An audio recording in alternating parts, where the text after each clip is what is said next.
That. Just like that. We're back. Ladies and gentlemen, we are back. Just like that. Yes, sir. Just like that. My name is Iron Man. And my name is Iron Man, and you guys are here to watch the Iron Man.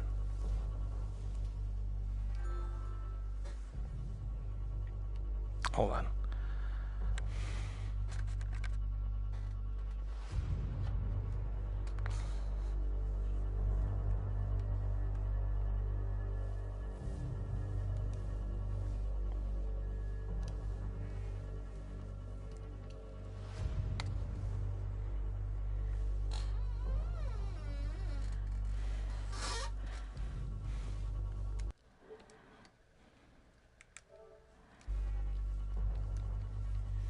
Oh, I gotta calibrate this.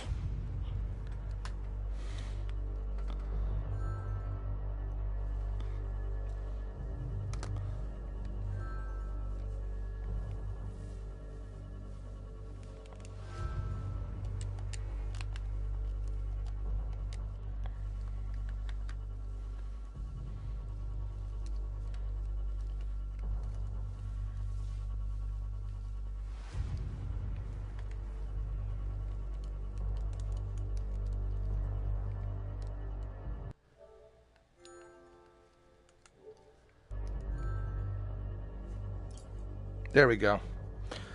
All right, my ladies and gentlemen, this is Iron Man.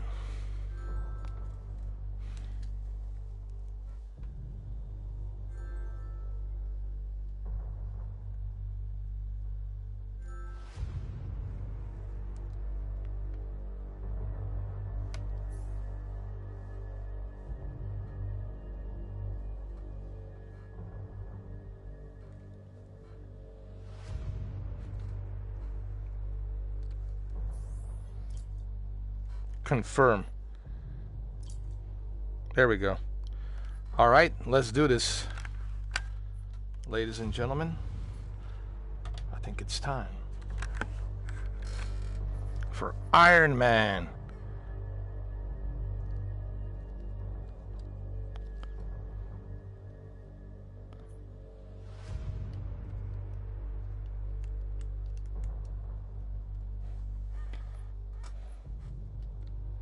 Let's begin.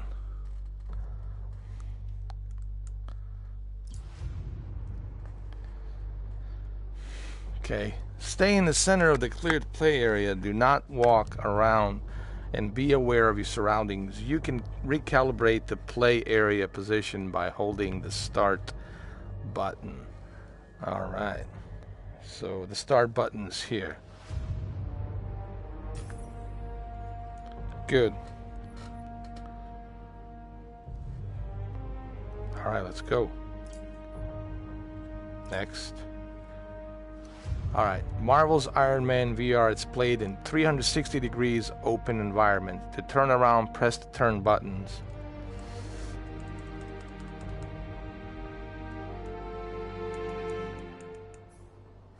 Okay. Guide arrows will periodically point you towards the PlayStation camera. Make sure you are facing where your camera is. Okay. All right. Complete the VR tutorial. Be aware of the VR headset cable. If you turn completely around, this icon will appear. Make sure the VR headset cable is not wrapped around you and turn back around if necessary. All right.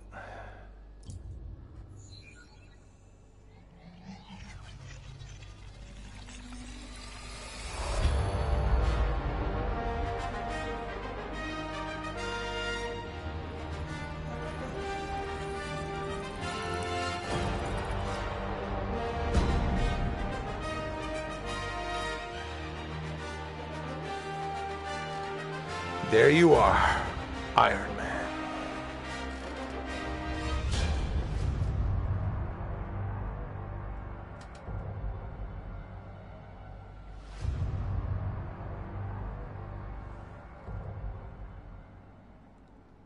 All right, let's go. Ready, steady, go. I'm ready to do this.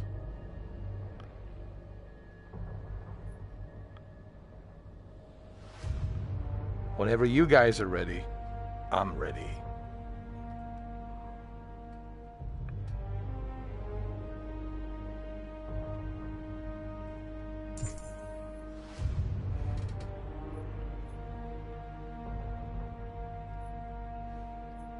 Should I go with a super heroic?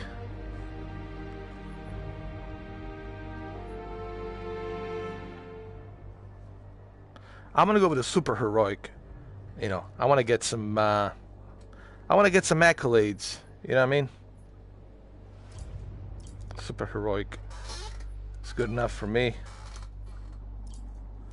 All right, here we go.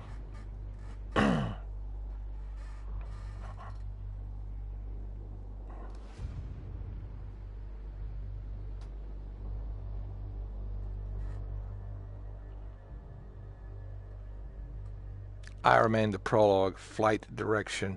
Heads up, a combination of your gaze and palm direction is used to control your flight. All right. Here we go. Man, the graphics looks pretty good, man. I mean, it's very clean and sharp.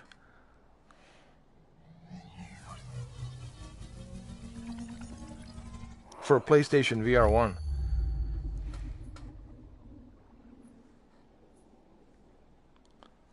All right, start. Start, my friend.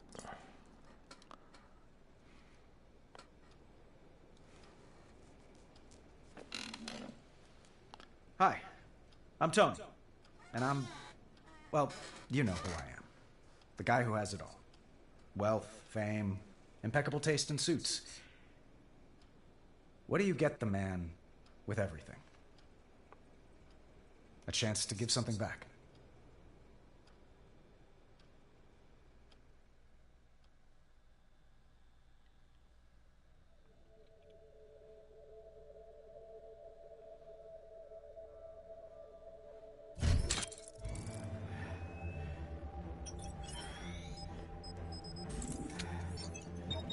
Oh, that's pretty cool, man.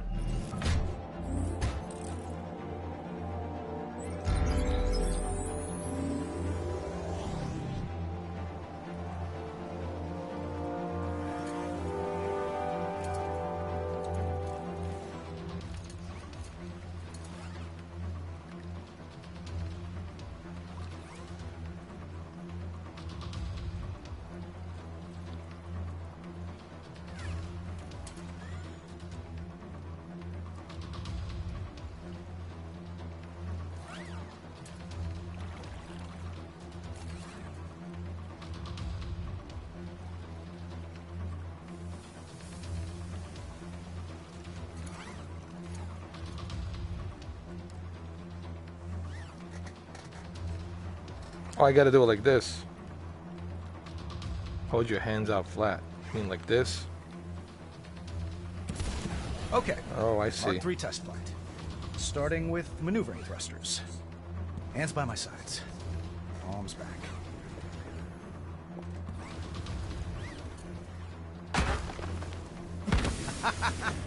Good. Feels good. All right. Time to open her up.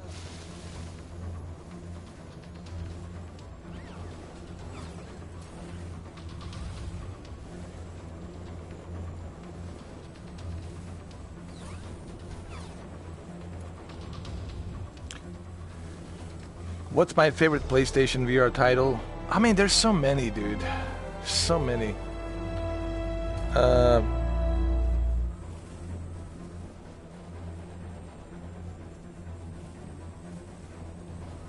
If I have to like say what was the best experience, I would say Resident Evil 7. Without a doubt, Resident Evil 7 was just brutally scary. But then there's so many, you know. You got Rush of Blood. You've got PlayStation VR experience. You know, you get so much. There's so much, man. You got the Iron Man. You got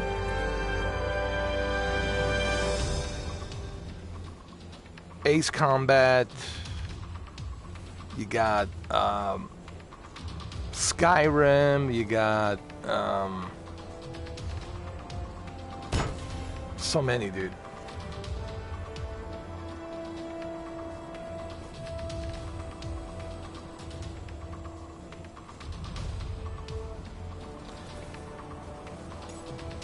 I mean, Quest is not bad, but Quest is really limited, you know what I mean, to what you can experience in terms of exclusivity. They have, you know, Resident Evil 4, and I'm not gonna lie, and I played Resident Evil 4 on Quest, but that's like the only exclusive that I can think of.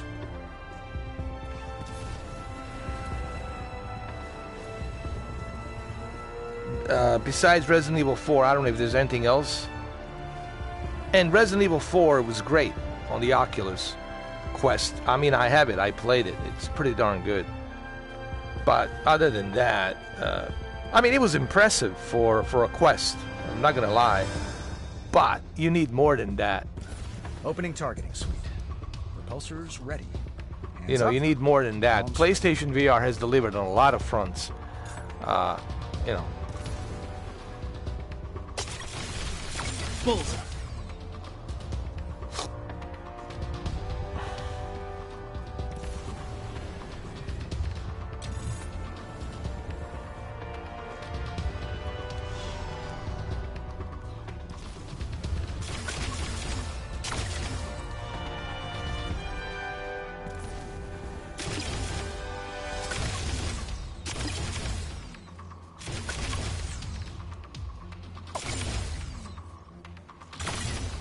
You may have a problem, Tony. Pepper, I have a lot of problems. I'm serious. You in this armor. Do I need to stage an intervention? Only if I start wearing it to bed. Where are you anyway? Look out the window. Oh, hi, handsome. Looks like you made some upgrades. I should move closer before I shoot.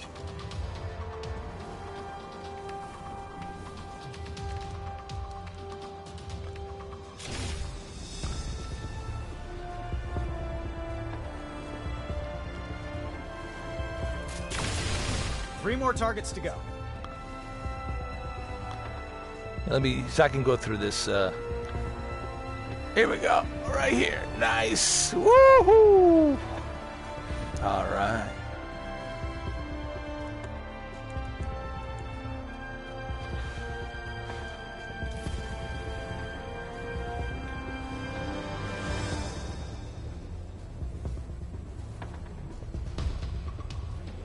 VR, it's something that needs to be tried. You know, it's not something you can watch a video. It's not something you can like research about.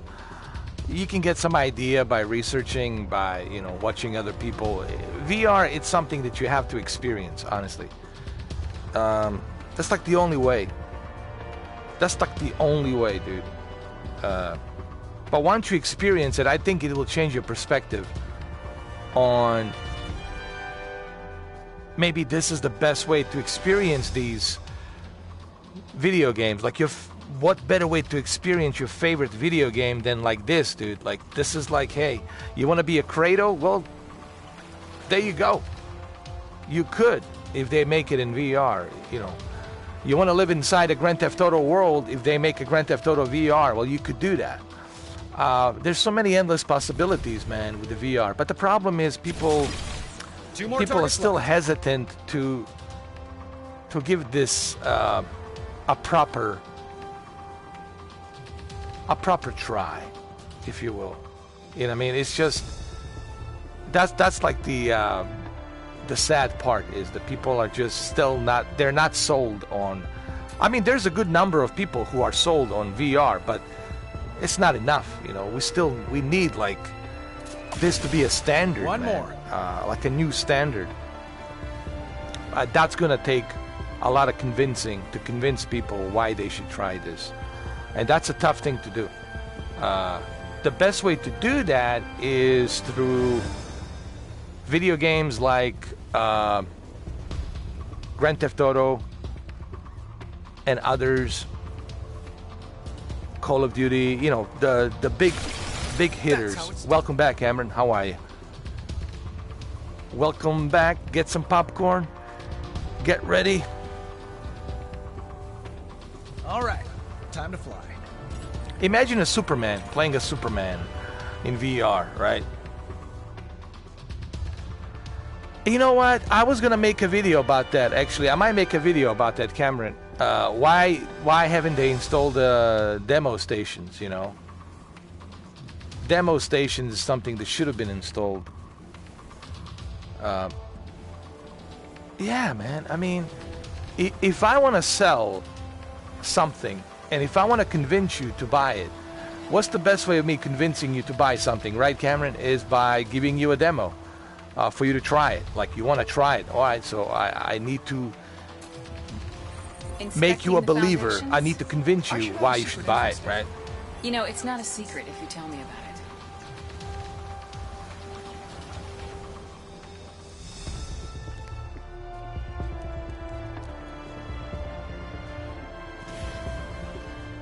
I'm pretty sure I'll take a lot of, I'll trigger a lot of PlayStation VR fans if I say why there isn't enough. Why didn't they build any demo stations? You know, I'm sure I'm going to trigger them, but I don't care. I think it's a legitimate question, and I know they're going to get triggered when I make that video. They're going to get triggered, but it's Anyone a legitimate question. Like, why No, hasn't you Sony always done win. it?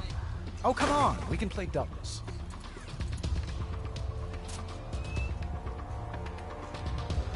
I wonder what their excuse is going to be. Because Sony doesn't have to. They're going to say Sony doesn't have to. Sony's already successful. Just the name Sony should be enough for you to buy it. Or whatever. But look, man, even if you're a hardcore PlayStation VR 2 fan, don't you agree? Don't you agree there should be a demo for you to try it before you buy it? I know Cameron agrees with me on this, and I'm sure some others might agree. But I guarantee you, Cameron, once I make that video, people are going to say, you don't have to try it. PlayStation VR has already been successful. What do you need to try it? You've seen technology, what's built inside. They already showed you the tear down. They showed you what's inside. Everybody's giving a positive reviews. Go and buy it. Yeah, but how am I going to convince Cameron to buy it? I cannot convince Cameron to buy it if he's just watching these videos. He needs to try it. Right, Cameron? You got to try it. You got to try it. You got to put it on you got to put the VR headset on your head. And you got to try it. I cannot convince you to buy it like this. That's what you know, people don't understand. Do you know, even my brother, I couldn't convince him to get this. You know, it's, and he tried it. He tried it. View? We should He have tried it, but still, it wasn't I'm not enough climbing for me that. to convince him. I'll carry you. It'll be a dark day when I let you carry me wearing that thing. What's next? Time trial. Mind if I watch? You know I work better with an audience. You know what I think it is? You know what I think it is, Cameron? I think people, it's like a guilty pleasure. They want to sit on their couch. They don't want to put any extra work. You know, they don't want the realism. I think I know what it is, man. Even this right now, it's like people are like, this is too much work, man. I feel like I'm in a suit. You know, I don't feel comfortable. I'm getting anxiety. But that's what virtual reality is. You want to be an Iron Man, then you need to man up and learn how to be an Iron Man. You want to be a RoboCop and man up and learn how to be a RoboCop, you know, or a Terminator. That's the whole idea of virtual reality, for you to be that character inside a game. And you know what it is, Cameron? I think they just want to sit it. They want to lay. And look, I love sitting in my sofa or in my bed and play it and be lazy. Use that controller and be lazy and just kick back, relax on my bed. I get it. I understand that. Everybody likes that. And I think that's the reason why people are so turned off on the VR.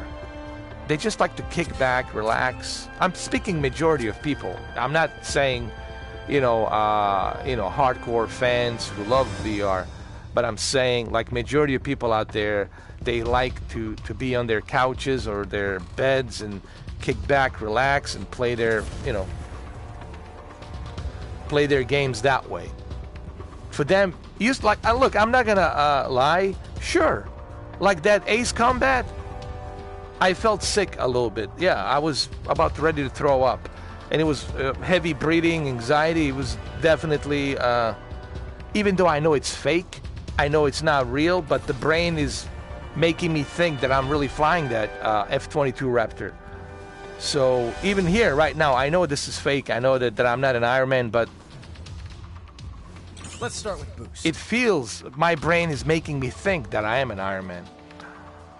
So I understand that, and I think that's why people, they don't like that realism. What do you think? You think that's maybe a reason why people are so turned off on the VR? It's like it's too realistic, or it's too much of a realism, like they don't want it.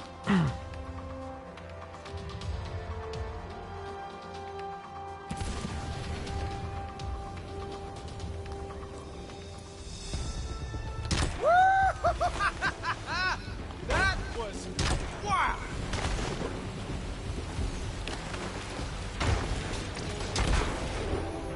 I think if I swap the DC motor for a solar power converter and apply quarter-inch magnetic articulation seals to the boot thrusters, I can reduce my drag coefficient by 10, maybe 10.5%. Okay. Should I be writing this down? No need. I've got a mind like a steel trap. Oh, yeah? When's my Well, birthday? that too, the realism and the uncertainty of the Sounds like first you need to party reduce games. your BS. There's that too. Yeah, there's too many factors, I think,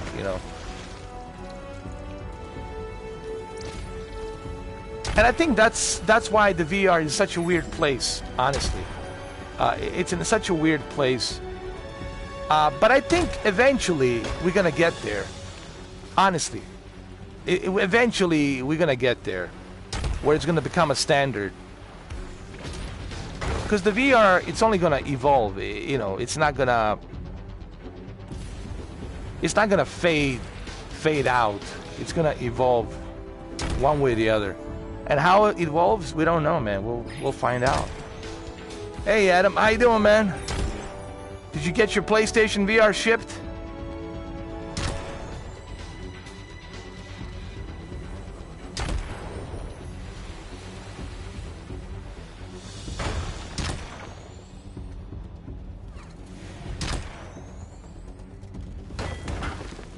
Come on. There we go.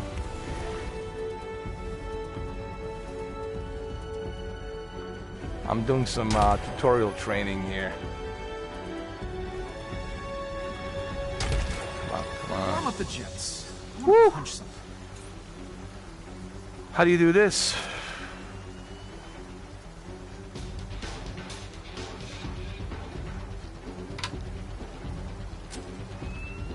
Fist rockets engaged. Time to throw a punch. Now I'll try the other Nice. hand. Knockout. Just like Nice. Happy Hogan taught me. So what do you think, Adam? What are your views on the virtual reality? How do you feel about virtual reality in general? Like, have you ever tried it, and what do you think about it? Because I want to hear what you guys have to say. I mean, I know what you guys know where I stand, clearly. But I think people are sick and tired of hearing me talk about it. It's like, how do you guys feel about it?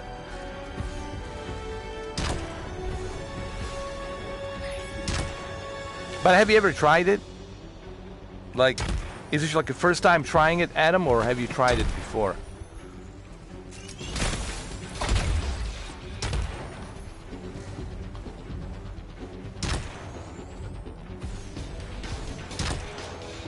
Come on. Woo-hoo! Let me turn it around.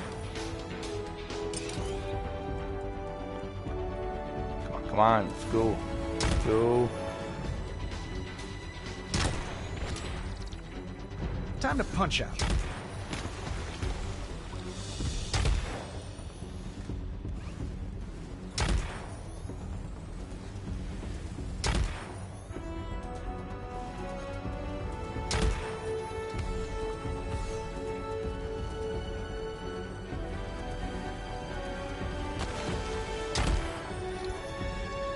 we go. Let me punch it out.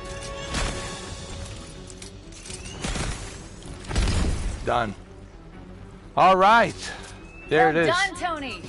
Did you get what you needed? Yeah. Or are you gonna go again? No thanks.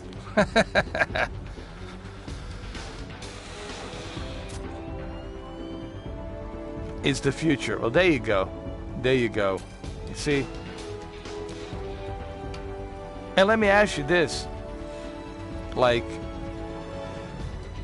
but how did you get into it? Like, what kind of convincing did it take for you, Adam, to jump into it? Like, how did you jump into it? Like, did you try it first, or did your friends showed it to you, or you tried it? Like, what was your? How did you learn? I mean, how did you like lose your VR virginity? Let's just call it the VR virginity. Maybe later, after I noodle on it some more. Sounds good. Meet me back here when you're ready. As you know, we have something to celebrate. Ooh, celebration.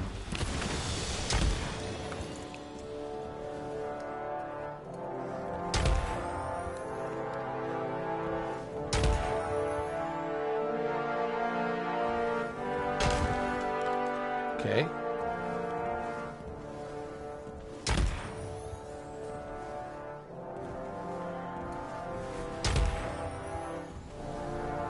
There we go. Ego has landed.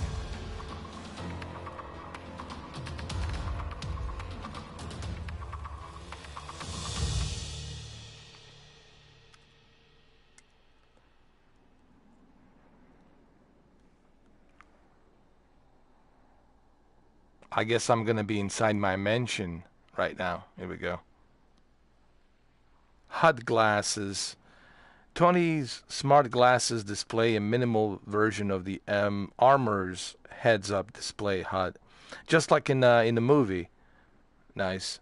After Tony became Iron Man, Pepper encouraged his decision to turn Stark Industries away from weapons making and towards clean energy tech. All right.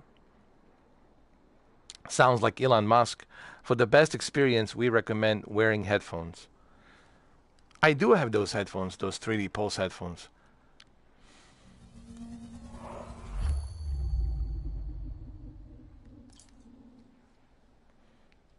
Trapped in a cave with a gun to your head and a battery hooked to your heart really changes your outlook on things. My days of making weapons were over.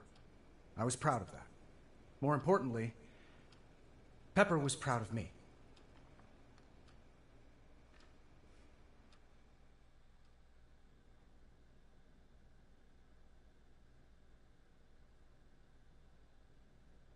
Same thing here, man.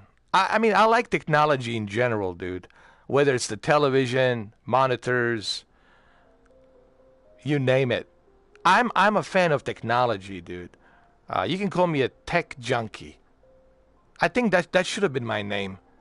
Tech junkie. I'm pretty sure I'm not the only guy who called himself tech junkie. But I always been a fan of technology, man. That's the way I look at myself. You know.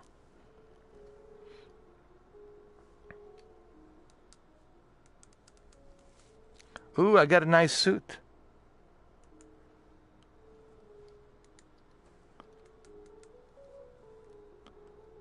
Pepper! Downstairs.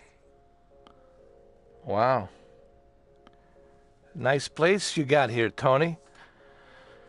Woo! Look at this house, man. Oh my goodness. War profiteer to superhero.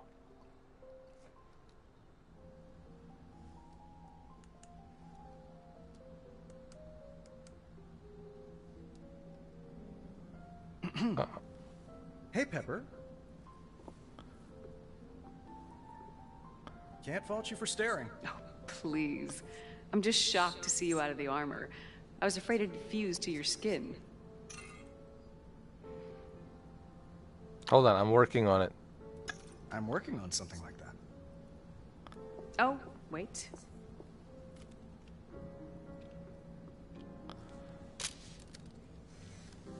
That's worth more if I sign it. It's worth more if I sign it. I forge your signature better than you do, Tony. Can I have that picture? I'm capturing the moment. I look so As of handsome today, in that photo. Stark Industries no longer makes or sells weapons of any kind. Sounds official coming from you. Have you seen my glasses? Think you left them in the living room. I'm headed up to the Overlook. Grab your glasses and meet me there. We can just catch the sunset. Okay. All right, while you do that, Pepper, I'm gonna enjoy this moment, this nice sunset.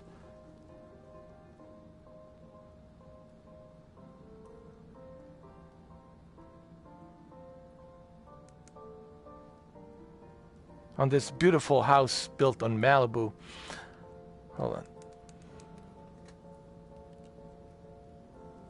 What is this? Has Stark gone mad? No, I don't think so. Sometimes to win, you have to quit.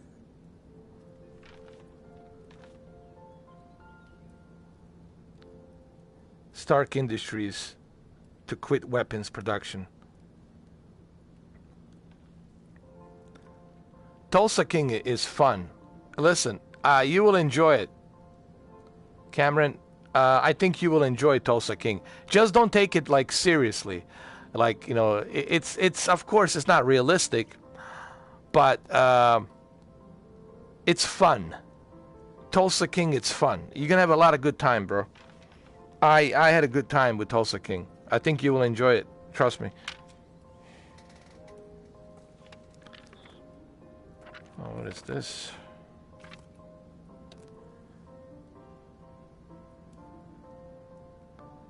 I love it, man. I can't wait for second season. And it's the creators of the Yellowstone, so you know those guys who created the Yellowstone, which I love that movie, dude. Kevin Costner, it's one of my all-time favorite actors, Kevin Costner. So, but this is like, Yellowstone is more serious, you know, it's like a drama, very serious drama. This is more like a fun, like, you know, don't like, the show doesn't take itself seriously, but it's fun. It's like Sopranos, but goofy fun. Maybe not like Sopranos, but like just fun. Like, you'll enjoy it. That's all I can tell you. You'll have a good time. And that's all that matters. You will be entertained. That's the whole idea, right? Of the movies, to entertain you. All right, so celebrity, what is this? All right, I read that.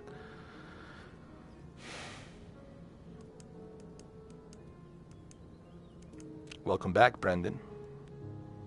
A little mellow for my taste, but right for the occasion.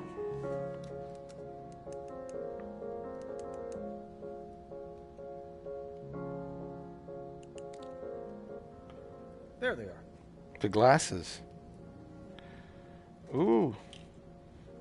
I love these glasses. These are the Iron Man glasses.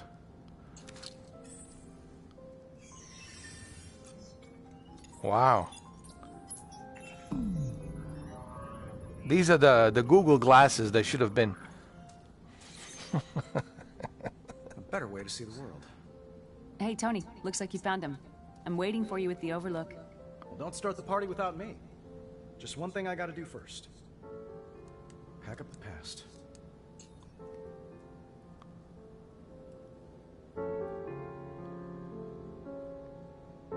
Oh, can I change the music too?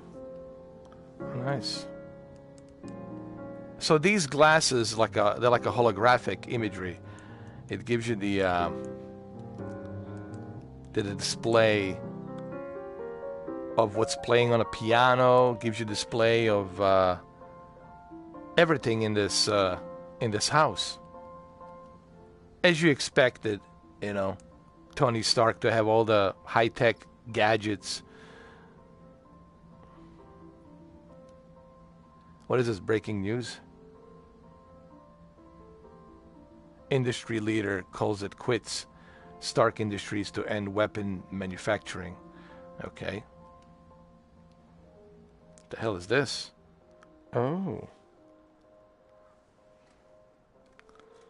Oh, let me check this out. Dad always said stick to your guns. Sorry, Howard. We did things your way long enough. Oh, this belongs to his father. Put it back. Just leave it there. Hold on. There you go. Oh, come on, dude. Just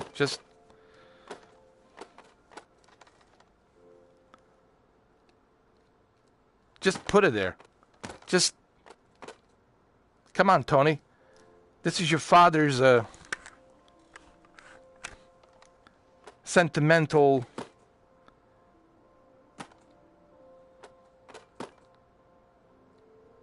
Come on, leave it.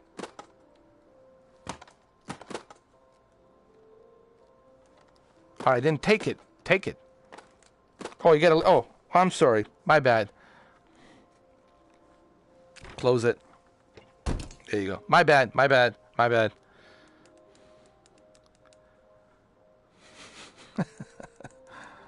All right, what else we got here? Ooh. Ah, the sounds of progress. New garage, new life. July 3rd, date of completion.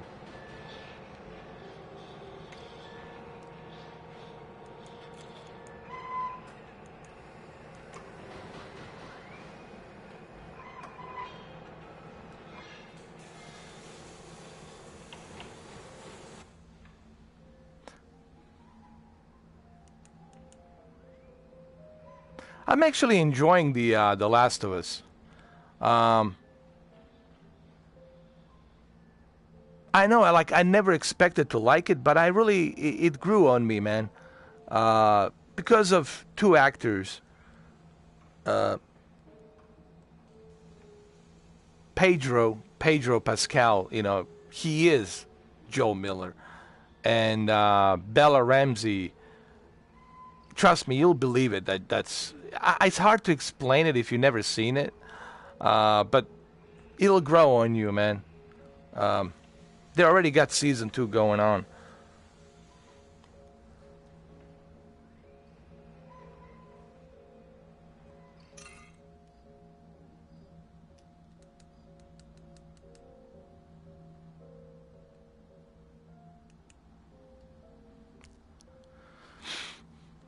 The show, it's not trying to mimic. What I like about the show, it's not trying to mimic what the video game did.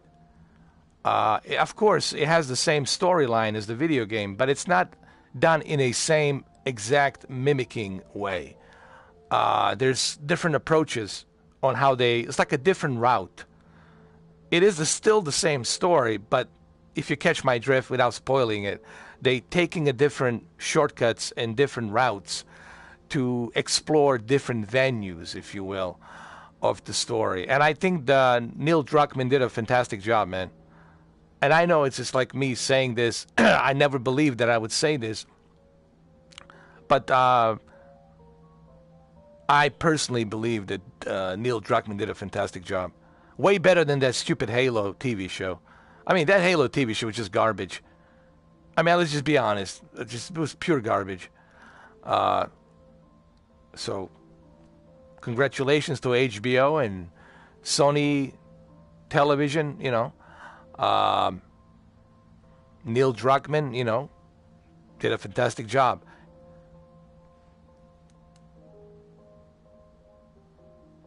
And he even directed the episode 2, which I liked. Neil Druckmann directed episode 2. And, it's something you gotta watch. It's all about perspective. What I like about Neil Druckmann, and one of the reasons why I became a fan of The Last of Us and The Last of Us Part 2, it's even this TV show, it's all about perspective. Who's a good guy? Who's the bad guy? It all depends on your perspective. Talk about the episode 3. It all depends on your perspective, on how you look at it.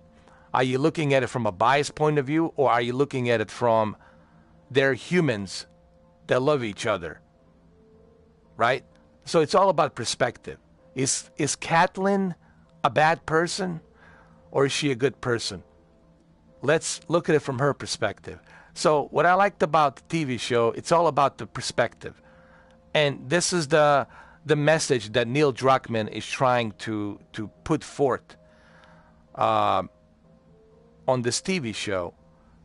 People like to judge. People are jealous. These are all human traits, human qualities. Jealousy, I want to be better than you, this and that, you know, all this stuff. It's part of human nature. And how you handle that, it's a matter of perspective. So that's the beauty about this TV show. And of course, the beauty about the video game, it's the perspective. And that perspective was really shown on the part 2. But on this TV show, he's really exploring it. He's exploring those perspectives big time. So that's my opinion on that. Personally, I think Neil Druckmann did a fantastic job. And that's the bottom line. That's the way I feel. Nothing's going to change that for me. He did a fantastic job.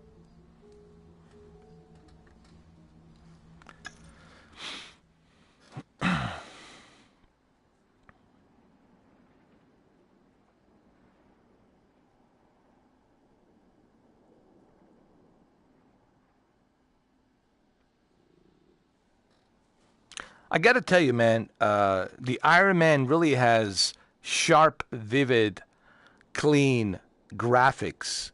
And I know you guys cannot see that on this broadcast, but let me tell you, this Iron Man really has clean. This is the cleanest I have seen PlayStation VR 1 game. With her help, soon the world will be convinced of that. The hardest part was convincing myself. My former self. This was released in 2019. Oh, 2020. July 2020, by the way, guys.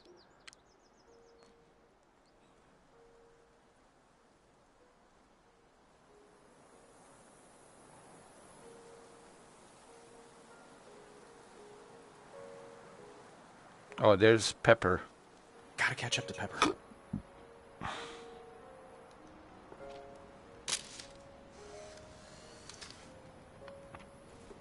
Candlelit I'll dinner, take that. Tony? You're full of surprises. If you only knew. No silverware? We'll use our hands. Ooh, tapas. See. Oh, you made a dinner for me. Oh, I don't even know what to say right now, Pepper. Wow. What's the occasion, Pepper? Is it like some kind of anniversary we have, or? To start, Oh. de fuego. So, we're not having dinner. Not exactly. What? Huh, right on cue. Stark Industries drones? Combat drones. Last of them. The dregs. I figured they deserve a worthy send-off. What is like a security protection? If you're gonna blow stuff up, at least move away from the fine china. Okay. All right. Let's put the past in its place. Oh, I know what we're celebrating. He's not making weapons anymore. So basically, this is the story. Tony Stark decided that he will not make any more weapons for the, for the government. He's just gonna focus on clean energy to help the world.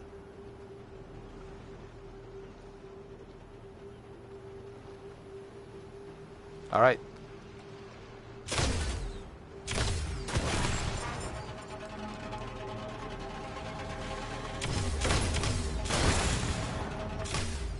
Drone versus repulsor. Stark versus Stark. Like I always say, Tony, you're your own worst enemy. So what's on the other plate? Codpiece? Oh, the other plate. No. Dessert. Something sweet? Bittersweet.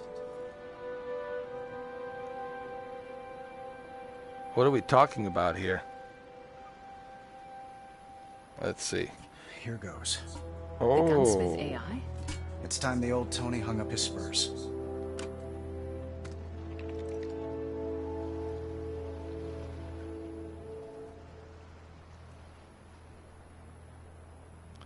Oh man, she looks super hot. Pepper looks super hot, man.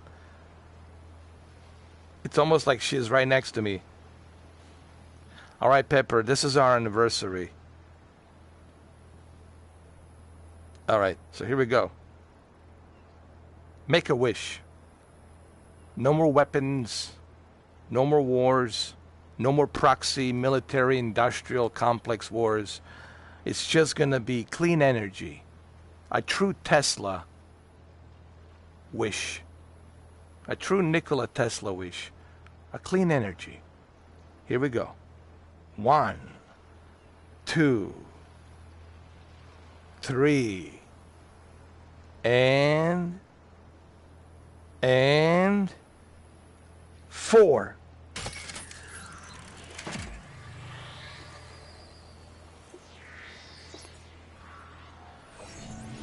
Hey, boss. Miss Potts. Where's the party? Wherever you go. Not a fan of my new drones, huh? Well, S.H.I.E.L.D. is hot for 'em. Director Fury put in a full order. I canceled that order. What? You're shutting me down. Early No. retirement. You've earned it. I'm not shutting him down. I'm just giving him his vacation, retirement vacation, you know? Listen, it's good for you. Boss, It's not your fault. I made you to make weapons. Created you in my own image. And now you want to change that image. I want to change the world.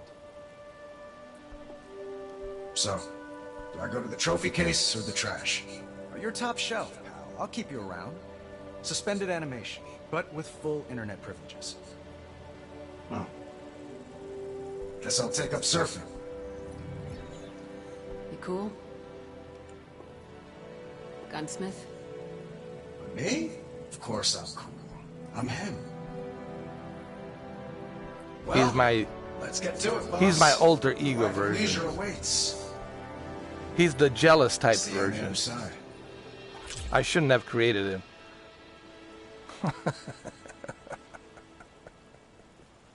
Never create your own alter ego.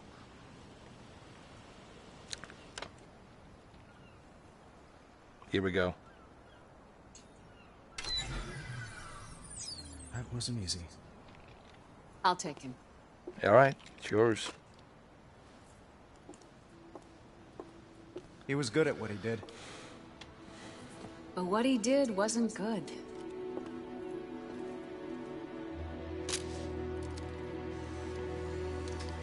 The world doesn't need another cruise missile or smart bomb. The world needs you, Tony. The world doesn't need The me. world needs Iron Man. I don't know what the world needs.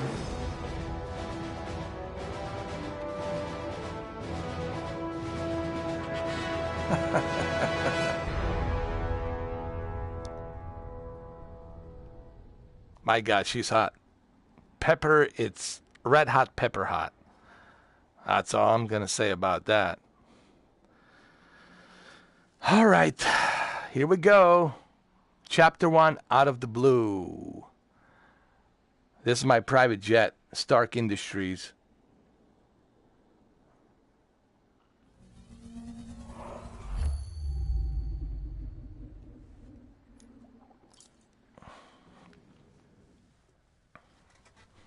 I better get ready for this.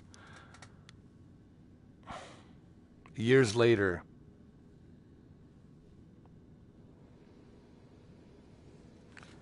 Oh, look at this. How nice. What the hell is this?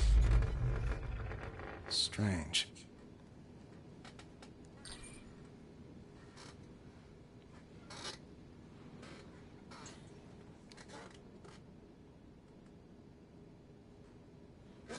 Look at this airplane, dude.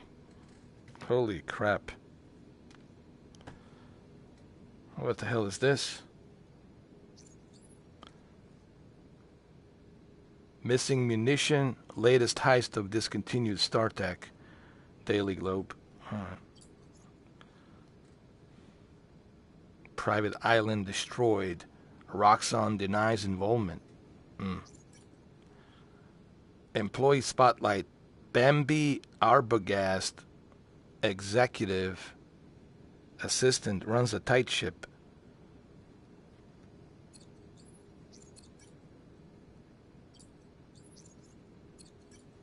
Alright, let's put it there.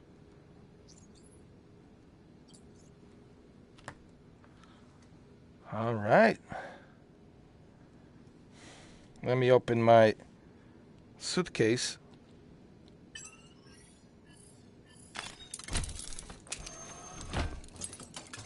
Oh yeah. Oh yeah. Oh yeah, baby. Oh, hello, my assistant. Morning, sir. May I Hello, get my you something? administrative assistant. How are you? Friday, you seen Pepper? I believe she's putting out a fire. I can put out the fire. Did I start it? Did I start it? She's been on the phone with the press all morning. Something about your surprise announcement caused quite a stir. Or don't you watch the news? Tony Stark, no stranger to stunning revelations, shocked the business world today when he named Pepper Potts the new CEO of Stark Industries. During a press conference, Mr. Stark admitted he had not informed Ms. Potts of his decision prior to the announcement. Perhaps you jumped the gun, sir. It's the opportunity of a lifetime. She's gonna thank me. I'm gonna kill you. I'm your assistant, Tony. You need to warn me before you do stuff like this. You're not my assistant. You're the CEO of Stark Industries. Or don't you watch the news? I'm gonna... Pepper, I'm not always right. I mean, I'm usually right. Tony! But here's the thing. I wasn't put on Earth to sit behind a desk. And you weren't put here to handle my unpaid parking tickets. I was gonna ask if there are any more of them. There are glove boxes full of them. That's not the point. The company turned a corner years ago. We're a force for good in this world. And I want you to get that message out there. Don't people always try to shoot the messenger? Oh, shit. Friday, who taught you how to fly? I really wanted to you drink did, that cup of sir. coffee. Unfortunately, I'm not in control right now. What the hell is this? Someone has taken us over. Remotely. Out there! It's a Looks like scout Transformers. drone. A combat drone? We don't make combat drones anymore. The drone is encasing itself in some sort of hard light shield. Hello, Stark. Do I know you? I'm just a ghost from your past.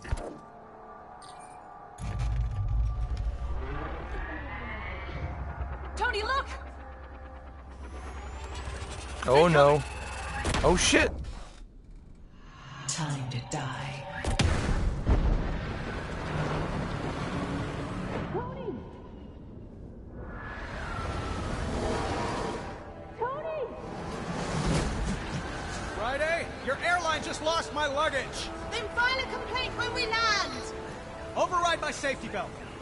Pepper, I know! Just come back in one piece! Oh, don't worry, I will.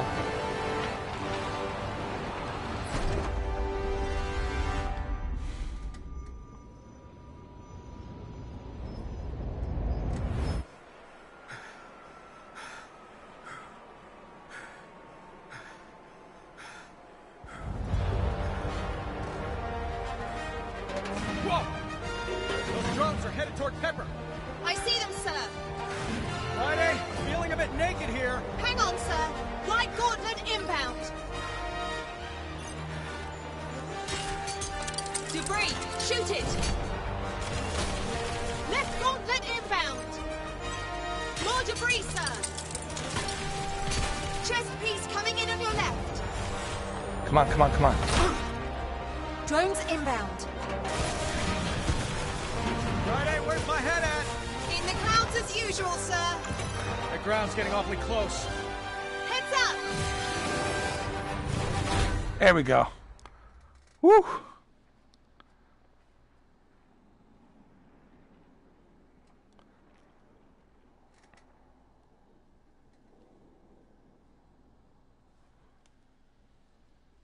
Now I feel like an Iron Man.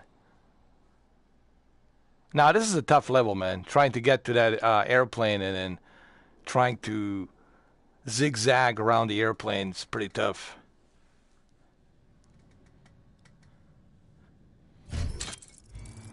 Oh, Pepper didn't make any sandwiches.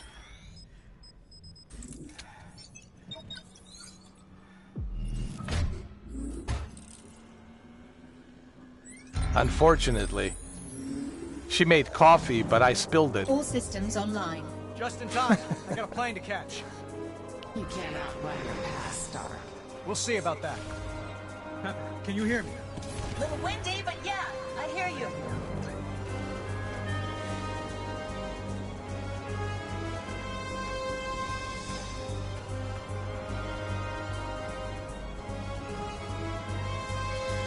Come on, come on, come on.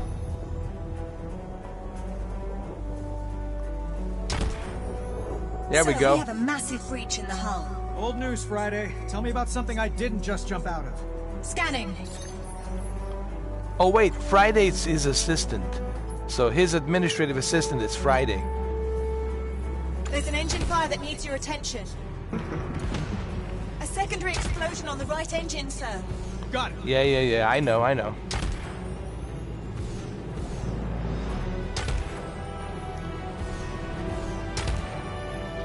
I guess I'm always gonna be a maverick. Always gonna be flying, one way or the other. Hold up. Come on, I got this. Fire suppression system online.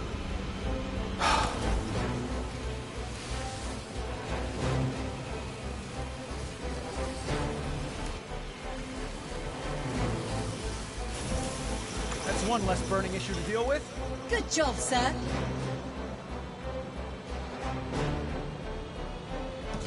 So the autopilot is no longer responding, and the jet is projected to crash into a populated area. I'll deal with the autopilot. Pepper? No, stay put. It's too dangerous. Says the guy who jumps out of the plane. Any more from our mystery guest?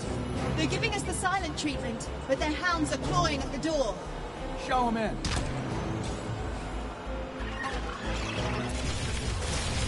Bullseye. Come on.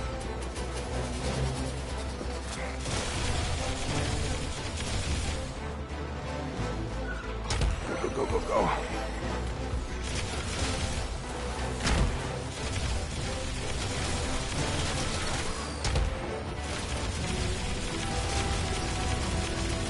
Imagine if the Superman shows up here on the Marvel universe.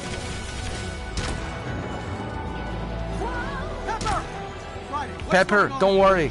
I'll bring the salt. And we'll listen to Salt and Pepper. Here I am, coming. I'm humming. Just hang in there. Our new friend's messing with my HUD. They've also locked me out of the jet's diagnostics. I have no read on Miss Potts. Pepper, do you copy? Enemies inbound. I see him. Pepper. I'll take care of this problem. Pepper, come in.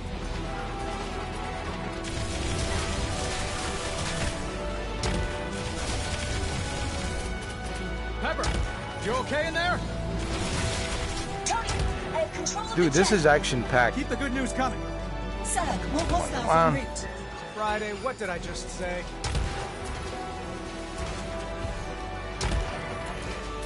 Persistent, aren't they? Pepper, how's the jet? No longer on a collision course with Los Angeles. City Council will be pleased to know that.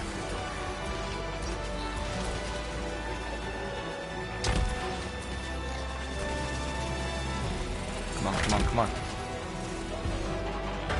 There you go. Come on.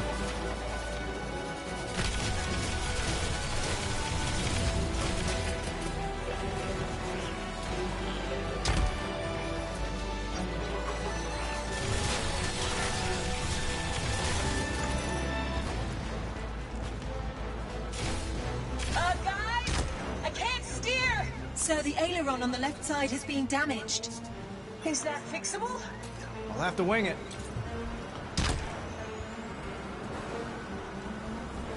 Oh, I can do that. I can wing it. I can do this. I'm an Iron Man. More like a Superman, but still. Man of Steel. I've located an airstrip for emergency landing. Thanks, Friday. Pepper, you think you can land this bird? Only one way to find out. Lowering the landing gear.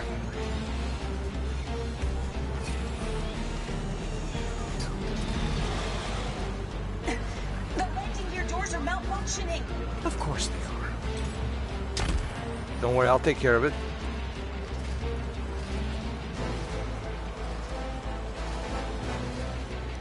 I got this, I've got this. There we go. Make a wish.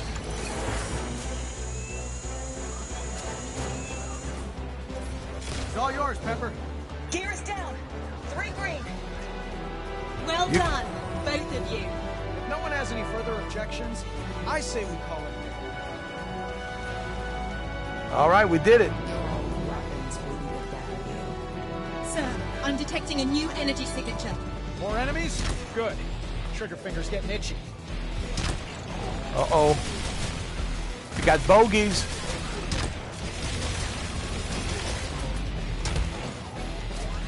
Sidestep their attack, sir. Yeah! Bogeys 11 o'clock. 12 o'clock.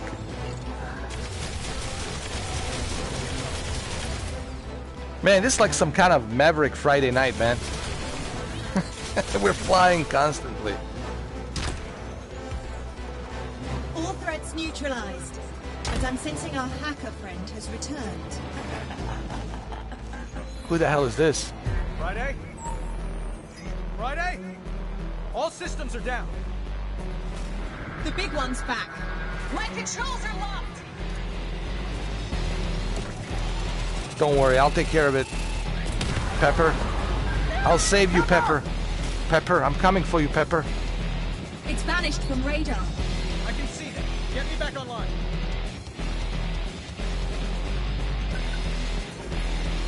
Systems restored. Tony, nothing's responding here. Sir, I believe the jet is officially a lost cause. Pepper, find an exit. Right.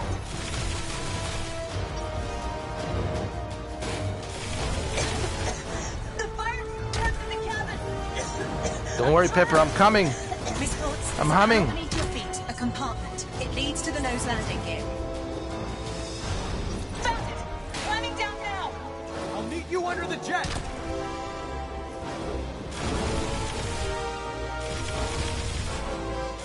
I'm coming, Pepper. Just hang in there.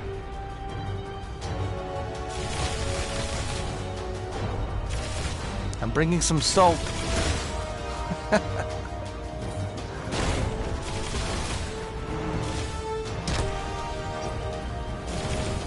I'll bring some sugar. Come on, come on. Come on, come on, come on. Oh, fuck. Pepper! There you go, Take my Pepper. hand! Grab it. Tony! Grab my hand, Pepper. Oh, Pepper. Connecting flight. Listen, Pepper. You can hold on to me anytime. Pepper. You can hold on to me anytime. Next time, I want my... My hand's always available for you to hold on to.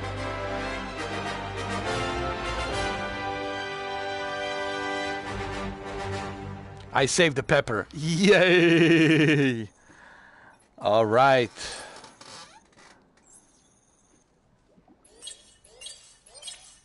Four stars. Not bad. Not bad, my friend. My friend. You know, this particular Iron Man VR, it's probably the cleanest PlayStation VR 1 game that I played. Like barely any blurriness, barely any ghosting. They really did a fantastic job taking the advantage of PlayStation 4 Pro enhance, and looks really good on PlayStation 4 Pro. And I know you guys cannot see it with that fisheye circular, video, but man, you'll have to just trust me. This is very clean and sharp. You'll just have to trust me. Thank you, Adam, man. Appreciate you stopping by.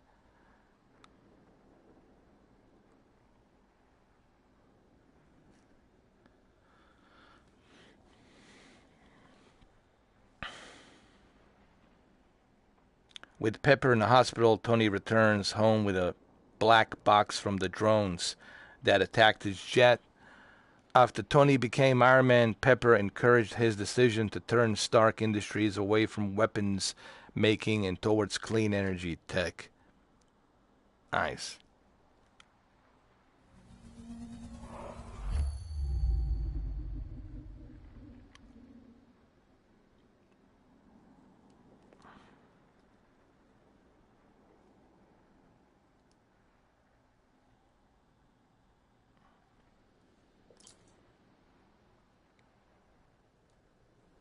Usually I see the danger before it hits, even from 20,000 feet. But someone got the drop on us. It was 3 a.m. when I left Pepper at the hospital. I had a plan, and I knew she wouldn't like it. I went home, and I woke up the guy who knows my old weapons better than anyone.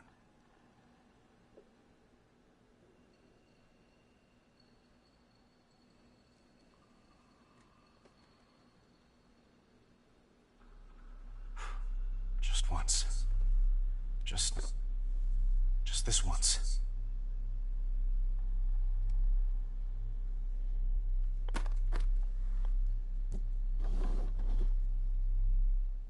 The hell is this? Hello, a gunsmith? friend.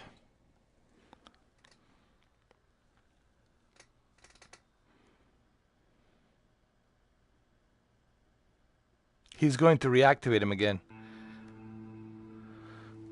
Look how beautiful that moon is, man. Look at his bedroom. Jesus, man.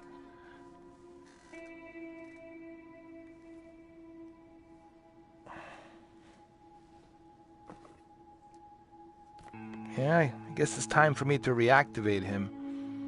I'm gonna need him.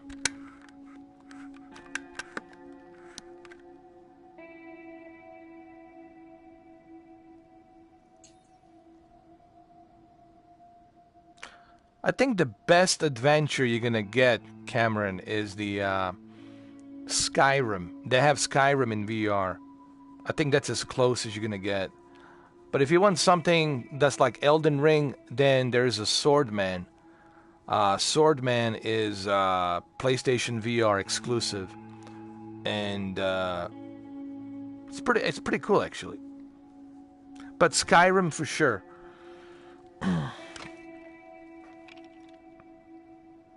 I think that's as close to Lord of the Rings, I guess.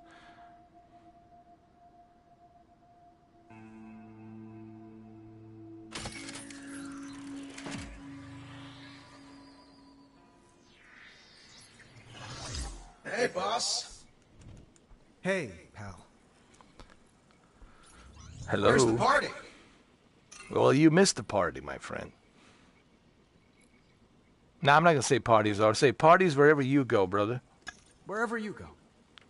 Oh,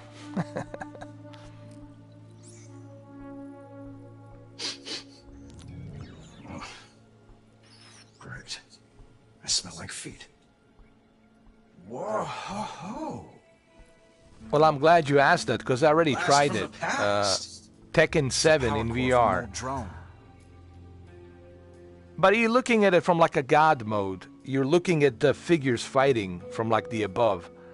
It's like you looking at them from perspective of like being there. It's kind of interesting, you know, to use a controller or to use a stick and put on a VR headset and play Tekken 7 in VR. It's something you gotta try, you know.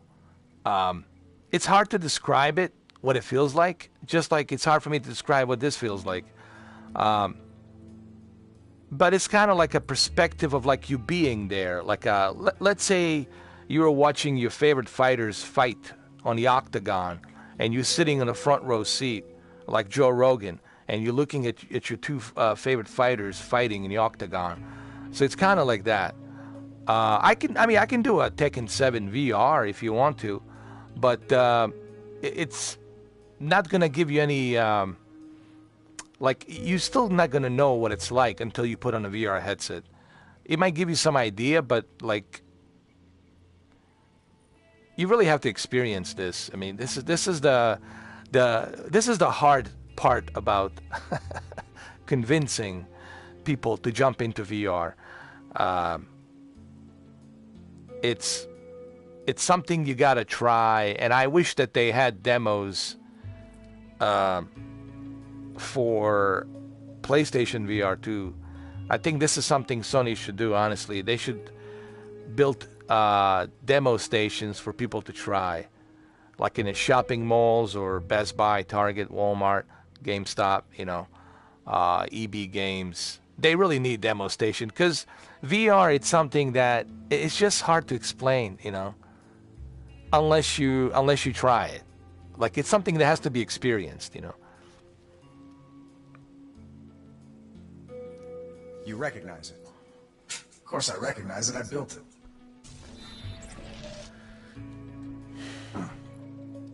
Hey, welcome back, Dominic. There's no serial number. Where's it from? Hoping you can tell me. Sir, Miss Potts has been moved to a secure location, but her... Sorry, I didn't realize we had company. Oh, she's so noisy. I'm more like family.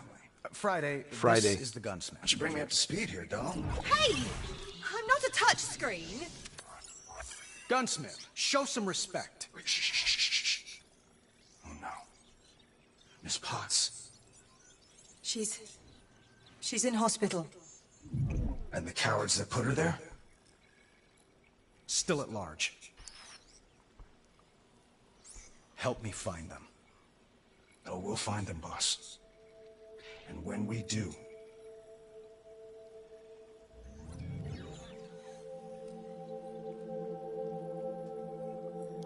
Welcome back, Steven. I'm the Iron Man.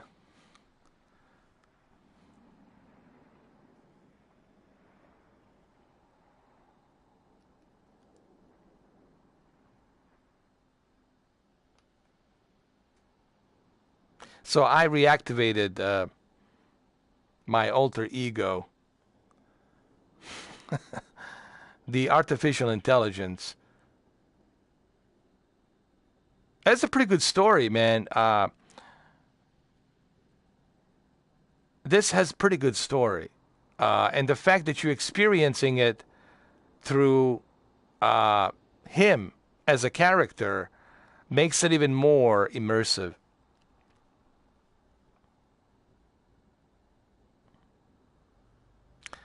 Listen, guys, I mean, I'll just make it very simple for you, for everybody. You have to buy this. You have to try it. That's the only way, dude. You're not going to learn anything by just listening to me blabbing about it.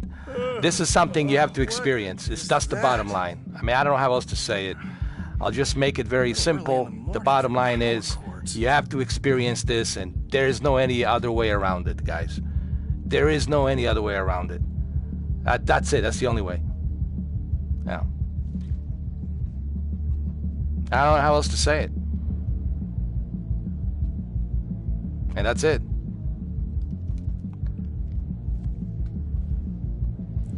Ooh, look at this. Mmm, yummy.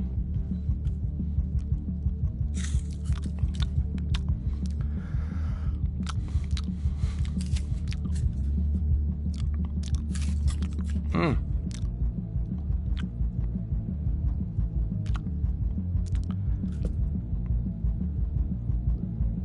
You gotta buy a PlayStation 5 Steven, you gotta experience some of these games. You're missing out, brother. You also gotta get that PlayStation VR too. Like, figure out the way to save money or something, and then get it, buy it, because, man, you're missing out, man. Trust me.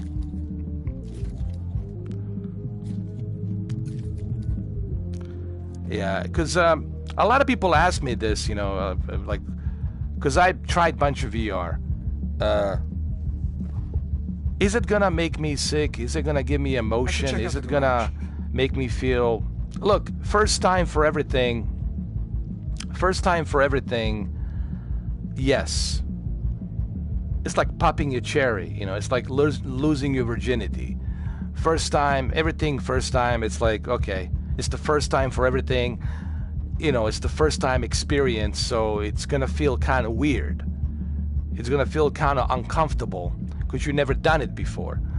So you're like, oh shit, man, this is kind of strange. I never tried this before.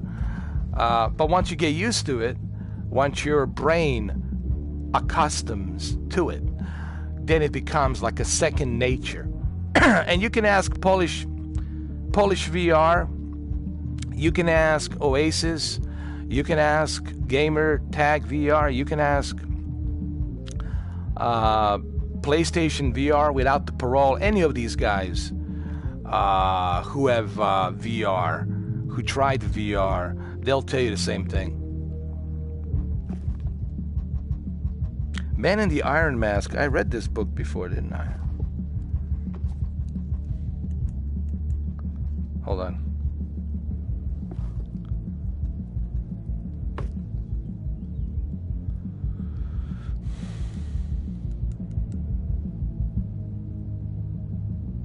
Oh, Quest 2 is a good way to get your feet wet.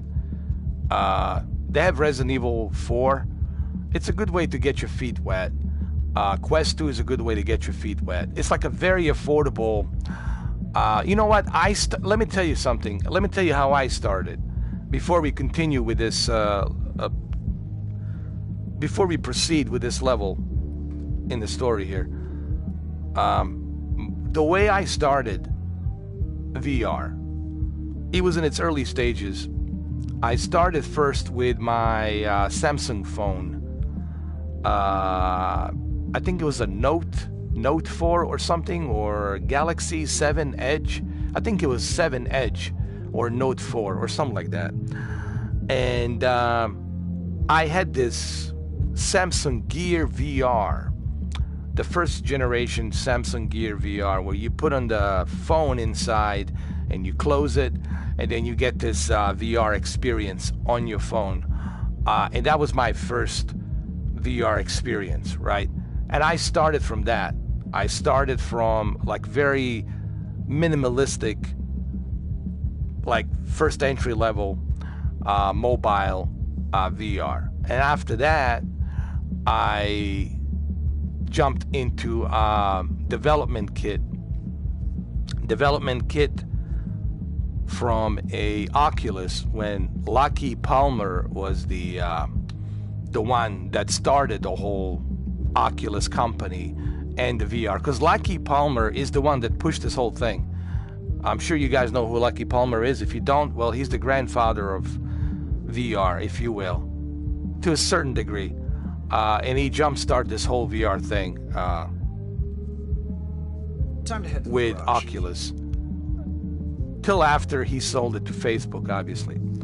And then Development Kit was my very first PC experience. And the tracking wasn't all that great. It was kind of clumsy.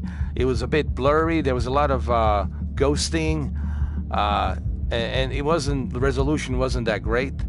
But it was nonetheless a window of showing me what's going to be possible 10 years from now, 12 years from now. And that's how I started into the VR. I started from like basic. So maybe if you're not sure what I'm trying to say here without butchering this conversation and dragging this conversation, I don't know if you guys are paying attention. What I'm trying to say is this. Maybe you shouldn't start PlayStation VR 2 and waste $600. Maybe you should try Oculus Quest 2 and start minimalistically with the Oculus Quest and give it a try and see if this is something that you might want to do, like pursue this VR gaming or this VR technology, if this is something that you think you might have an interest. So how much is the Oculus Quest? Like $300, something like that, right? $300, or maybe you can get it for $250 or $270 somewhere else, I don't know, with a discount. I'm not sure how much right now Oculus Quest 2 is, but I'm guessing $300, right? Ballpark of $300. So start with the Oculus Quest. You got yours for $250. Well, there you go, $250. I think that's a pretty good way for you to get your feet wet if you're not so sure. Get your feet wet with the Oculus Quest. You can try it for 15 days. If you don't like it, you can return it. Remember, there's always that option. And I think 15 days will give you enough time for you to figure out if this is something you want to proceed with and enjoy and continue playing in VR, or if this is not for you. And I think that's the most feasible, financial, best way for you to get your feet wet. That would be my recommendation. Instead of cashing out $600 or, or buying one of these PSVR headsets, super expensive. I think Oculus Quest 2 is definitely the best choice, because Oculus Quest 2 doesn't require any PC. Everything's built inside.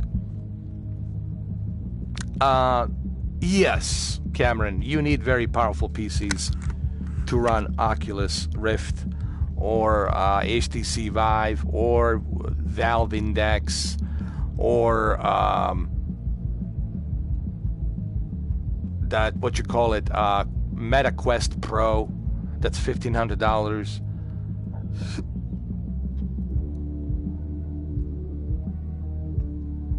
You're definitely gonna need. I don't think do you need a PC for Meta Quest Pro? I don't know. Do you need a PC for Meta Quest Pro? I don't know. I'm not sure. But I do know if you're gonna use Valve Index, if you're gonna use HTC Vive Pro 2, if you're gonna use a Pimax 8K, very high resolution, much higher field of view, yeah, you're gonna need like a 3090, like easily 3090 or 3090 Ti, just to be on the safe side. So yeah, you're gonna need a powerful PC for sure. But my advice to you guys is, because let's be honest here, money is always an issue. I don't want to hear it. People say money's not an issue. Bullshit. Money is issue. It's always an issue and always going to be an issue. So the best way for you to get your feet wet, if you're going to ask me and my advice to get your feet wet, start minimalistically with a Quest 2. Quest 2 is the best way for you to start. You don't need any PC. You don't need a laptop. You can go to the park and put that thing on, and dude, you can take that with you everywhere. And try it. Give it a try.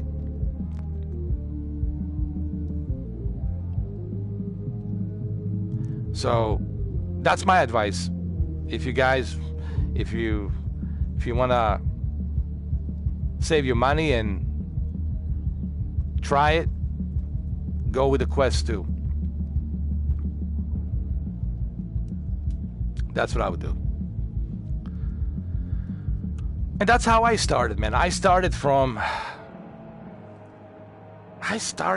very minimalistically.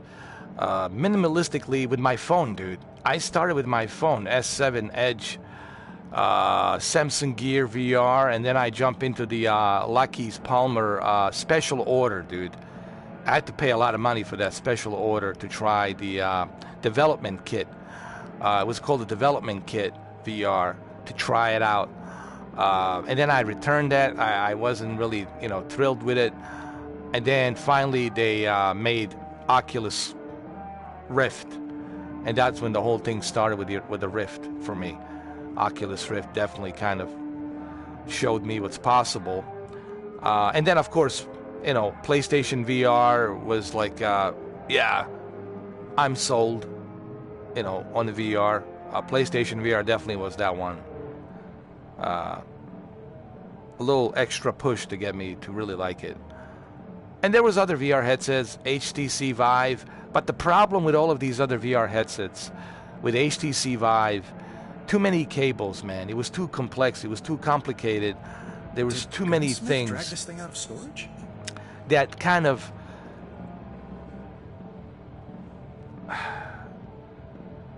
it turned a lot of people off. And I know why a lot of people were turned off, because it was too expensive, too many cables, too many wires. You got too many tracking stations you have to put around you. You need a PC, you need a powerful PC, all of that shit adds up. It's like people got turned off on that. And then things started getting a little bit better with the Oculus Go. I still have Oculus Go. And then Lenovo Mirage came out after that, portable, VR. That kind of stirred things into a Quest. And then the Quest finally came in with that OLED screen. I still have my original Quest. And it's still great. That's actually where I met Anthony Kenneth Bishop. It was on a Quest. That's where it started. That's where our relationship started. And it ended with, of course, Grand Theft Auto. But that's where I met him. I met him on the big screen VR through Quest. Quest 1. That's where the whole thing started. So I can spend hours and hours telling you about my VR experience, but I don't want to bore you guys to sleep, But there's a lot of stuff you guys don't know about me. Believe you me. But how would you know? Unless you're hanging out with me, unless you live here with me, unless you're close friends of mine, you can't just know me by internet, being this internet guy. That's what I am. To majority of you, just the internet guy. But to really know me, you got to hang out with me, to truly know what I've been through, what I have experienced, etc., who I really am as a person. So, but I don't blame you guys. I get it, dude. It's internet. I don't expect people to understand me. I know there's a lot of people assume a lot of stuff about me, and that's fine. You're entitled to your judgment, to your opinions. I'm not here to take that away from anybody. But I'm also saying, there's a lot of misinformation about me out there that people like to put, and that's the stuff that kind of, drives me up to the wall.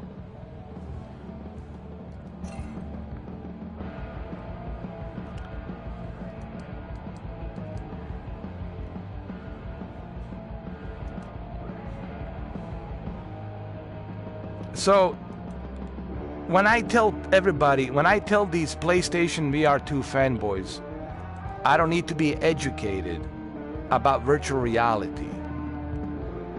I'm not saying that to brag about myself. I should check out the garage. I'm saying that because that's a fact. I got majority of VR headsets. I can make a video to show you how many VR headsets I have. And you're gonna say, holy shit. What else we don't know about this guy? So what I'm trying to say is, when PlayStation VR 2 fanboys start attacking me and saying this, saying that, I don't like VR, I'm a VR hater, these individuals don't know nothing about me, period, zero. I could be like a professor of virtual reality. I've been using it since 2013. Give or take, since 2013, I've been using it.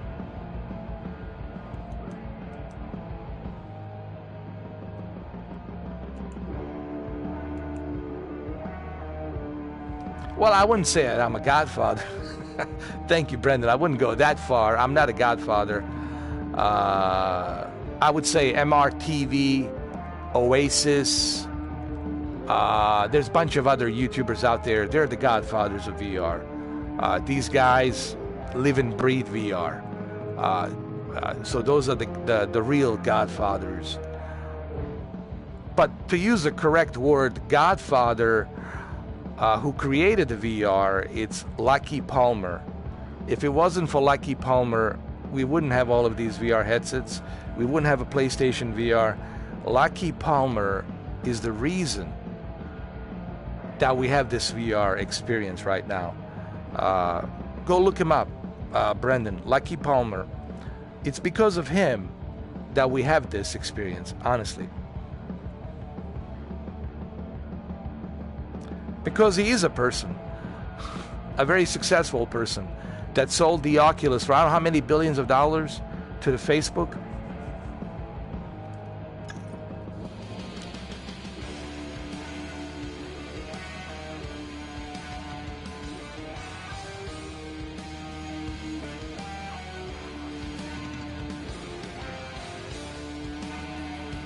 Oh, look at this. Oh my goodness. I need to work out, man. Hold on.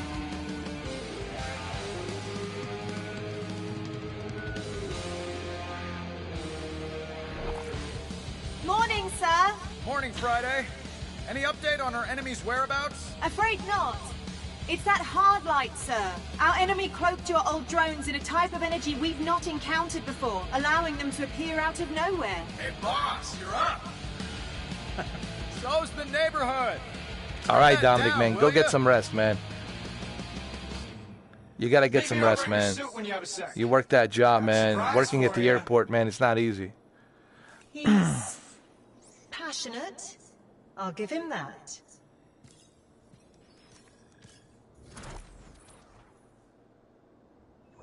Wow. You have really gone all in on the whole superhero thing, haven't you?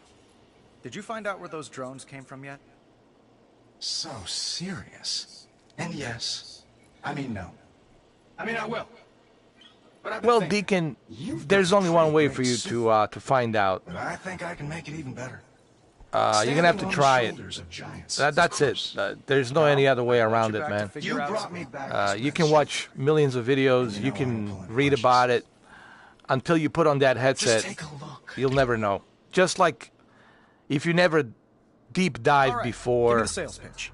with a scuba diving gear, you will never understand what it's like to scuba dive and all that. If you never did skydiving, jumping out of the plane with a parachute, you won't understand what it's like. So same thing for the virtual reality. You got to experience it. If you've never been in a war, you'll never understand what it's like to be in a war, what that feels like, unless you've been there. And I have, and it's something that I don't wish on anybody to go through. But what I'm trying to say is everything's an experience. To convince you to try, you have to try it. The best way to convince somebody as to why they should buy something or why they should maybe enjoy this, it's by letting them try it. You know what I mean? It's all experience, man. Maybe my analogy is not the best analogy, but you catch my drift. And listen, I don't know when you're gonna try it, Deacon. Maybe you'll never try it, but maybe you will. Maybe there will come a day where you'll say, all right, today I'm buying a PlayStation VR 2. Today is the day I'm getting this headset. And that's it. And then finally you're gonna try it and you're gonna say, oh my God, wow, I've been missing out on all of this all these years. I guarantee you that's gonna be the first thing. I'm confident, I'm super confident, that's gonna be the first thing that's gonna go through your mind. Oh, my brother wouldn't let them try it. That's a good question, Cameron, but my brother would never let them try it because they're just, I don't know. He's kind of against it, to be honest with you. He just doesn't. Maybe when they grow a little bit older, maybe, we'll see. But he's kind of, because he's afraid they're gonna fall down, hurt themselves. He just no. And I agree. I'm against it too. Kids, how kids are, full of energy, and they're gonna fall down and hurt themselves. Falling down. That's the last thing I need. So no, maybe when they're teenagers, then they can try it, but not right now. When they turn into a teenager, then they can try it, but not right now. This virtual workstation is where you can choose equipment to build and integrate into your suit. So here you can upgrade your suit here. Gunpowder-based goodies here, boss. Let's start with smart missiles. If you want to arm yourself with knowledge as well as hardware, the specs on each weapon appear above the holotable. For now, let's go ahead and build these. All right, let's craft it.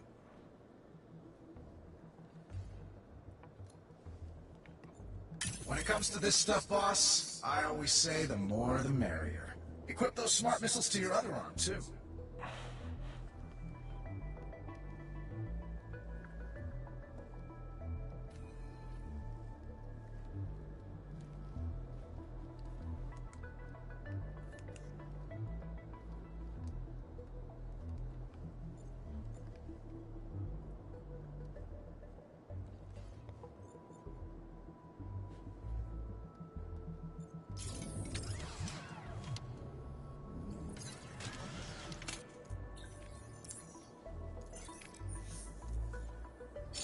Good thinking, pal. Now let's go see. Oh, Eunice has tried the quest. But feel free to mess around with your suit some more if you want. And when you're ready, I'll still have you test the smart missiles first, because, well, that's how I designed the module. Golf game. They do have a pretty cool golf game on the Oculus Quest. They do actually. Oculus Quest has a lot of cool games for kids that kids really will enjoy. A lot of fun games. Kind of like a Nintendo type games in VR, if you will. So, I mean, Quest is honestly, Cameron. Oh yeah, big time. Minecraft in VR. I think they have a Minecraft in VR. I think honestly, guys, Quest 2 is like the best way for you to get your feet wet. I mean, why didn't I think of this before? Forget the PlayStation VR 2. If you want to get your feet wet, go with the Quest 2. Honestly, I think this is my advice right now. And I know people are going to say, how could you say that? You're supposed to promote PlayStation VR 2. Well, PlayStation VR 2, you got to have a PlayStation 5 and a VR headset. That's $1,000. Oh, she's addicted to Minecraft. Well, then, there you go. The Minecraft VR. So, Quest 2. Honestly, Quest 2 is the best way to get your feet wet and try the VR.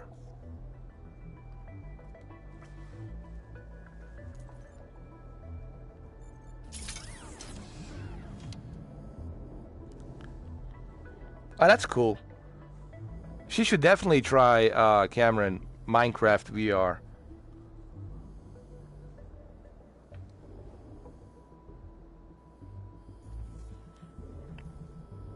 Well, Brendan, you have a Quest 2, right? Brendan? And maybe you can talk about it a little bit in your experience with the Quest 2. By the way, Resident Evil 4, Cameron, I did 13 hours. I don't know if you can find that video. You got to go back like 3 years, or not 3 years, 2 years, 2.5 years. If you can find that video, live stream, Cameron, maybe I'll find it for you. I'll send you the link. I did 13 hours Resident Evil 4 on Oculus Quest 2. And the experience was really unbelievable for a portable VR headset, wireless VR headset that has a built-in GPU and CPU inside and a hard drive without any wires, without any tethering to a PC or a console. Quest 2, Resident Evil 4 was, I would say, is the best Quest 2 experience. It was one of the best. And people are going to say, well, how did I do that? Well, people ask me, how did you live stream Resident Evil 4 from the Quest 2? Well, obviously, it's a Facebook company, so I cannot stream it to YouTube directly from the Quest. What I basically did, I used this thing called remote mirroring to your capture card. So I used the remote mirroring to my capture card, and from there I was able to stream it. And I did it for like 13 hours, man. It's there. I think I broke my record of The Last of Us Part 2. Now, The Last of Us Part 2 was consistent 12 hours each day. That's still one of my highest peaks of... That's my best live stream ever, The Last of Us Part 2. But in terms of VR, Resident Evil 4, 13 hours. I mean... And I'm not making this up, guys. You can go check it out. It's there. You know me. I'm not going to talk out of my hairy ass, because you can fact check this, and I'll find you that video, that live stream. It's there, guys. You can check it out. I'll say this. What Quest 2 showed me, it showed me that ultimately, Cameron, this is where the future is going. No tether wires, nothing being tethered to anything. It's gonna be something very lightweight visor, a very lightweight visor. You put it on your eyes, and that's it. You're gonna have that VR experience, and you'll probably put some kind of like a ring attached to your left and right hand, and you'll have that whole experience. Technology is going to advance, guys. 25 years from now, the way the VR is going to be, man,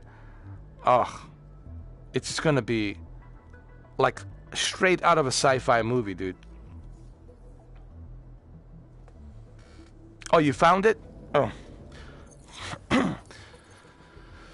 Thank you, Brendan.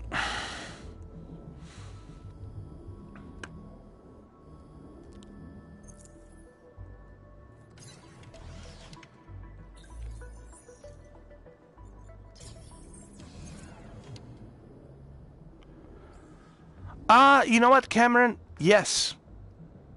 Most likely. Most likely I will, Cameron. Most likely I will.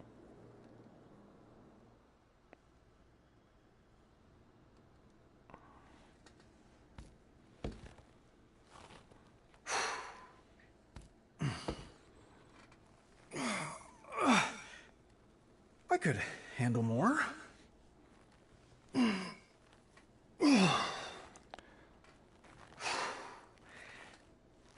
Oh, could have used a spotter.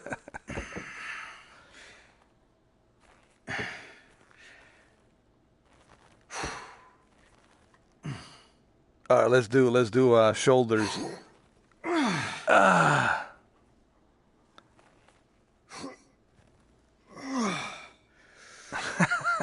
Okay, I'm not Thor.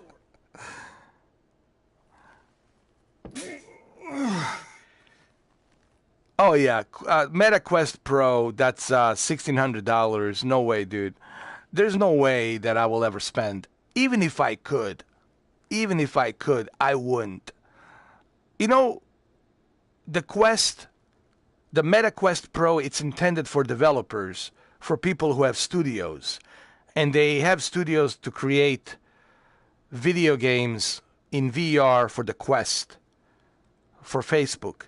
So for them, that $1,500 is nothing because they're using it to create these advanced Unreal Engine 4, Unreal Engine 5, 5.1 in the future VR experiences. So they're going to need the Quest Pro. And that's for whom, I did some research on this, guys.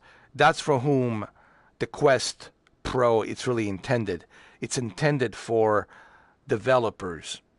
So if you're not a developer, it's just not going to make any sense for you to have that. It's a lot easier with the suit.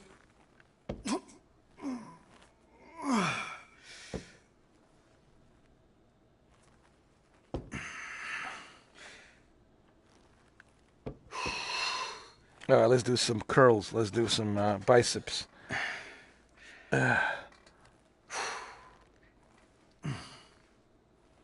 What's the matter, Dylan? They got you pushing too many pencils over here.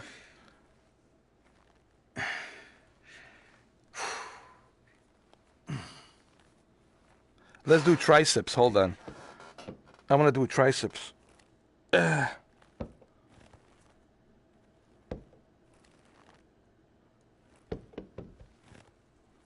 right, let's put this back.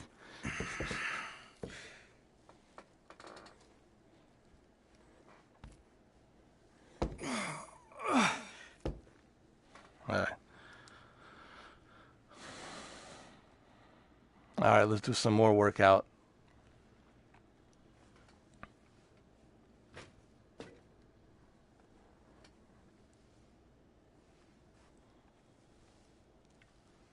Gonna be sore tomorrow.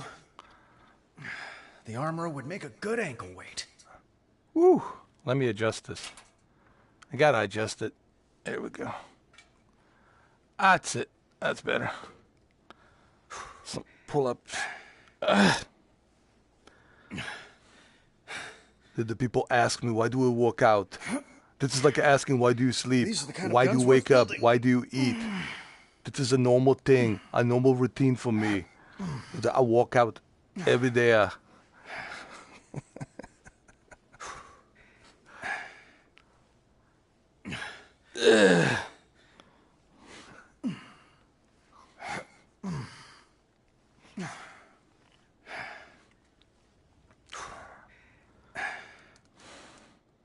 The people ask me, so what do you drink? Well, I have a blender. I have a blender over here. This is the kind of blender I use. Here, this is the blender that I got from the Terminator. This is the blender I got from the Predator. And this blender over here I got from the Running Man. So here, we're going to use this blender over here. A novel concept. There. Shove it in there. You press the button. Here. Have the clear vision of this blender over here. Come on! Then you gotta put it over here nice and easy. Yeah, there. You press the button here. There. This will not make you a girly man. This will make you a very strong man, like me, Mr. Olympia. But don't worry, you're never gonna be like me, 'cause you're a girly man. Yeah. Ah.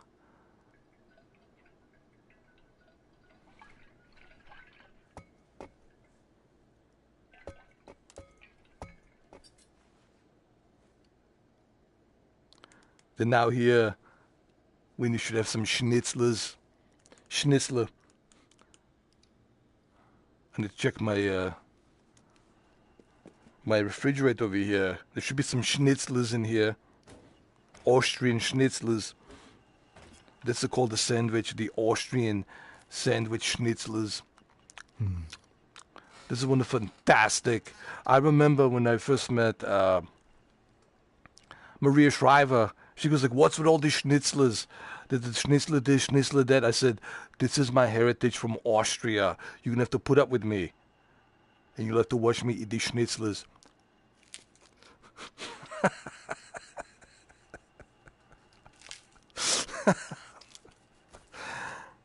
It's fantastic. Now this over here is what I want. This is what I call Oscar Schweppes. Oscar Schweppes. Austrian Schweppes. It's a Schweppes drink. You drink it. You put it like here. With the I think I would you would think you maybe you know how to drink. You do it like this. You open it like that. You drink it. You close this here. Now you need to get to the blender. The blender is right over here. Over here. You already used the blender. Now you're gonna say, "Oh, so what do? You only pump the muscles and you're just lifting weight?" Not true. Me and Sylvester Stallone, me and Sly, back in the 1980s, we were big competitors. So, that is why I have these boxing gloves, so I can show the Sly how to throw the jab, how to hit. And the gloves come off. This is the way I do it. I could start slow, Here. then I go a little bit harder, a little bit faster. Then I hit a little bit harder. Knockout. A little bit faster. So that's the way I do it.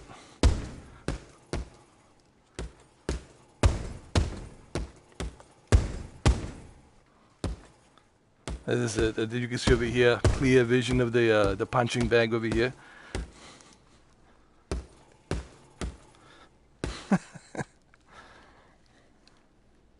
And this is enough of that over here.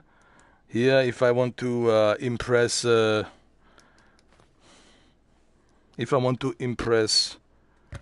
GOAT, the greatest of all time, I don't believe that he's the GOAT. He might be the GOAT as a goat up in the hill, giving out the cheese, but he's not the real GOAT. The real GOAT is Michael Jordan. That's who the real GOAT is. Yeah.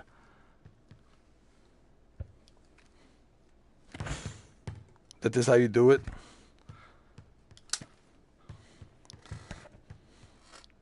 You know the real GOAT is the Michael Jordan.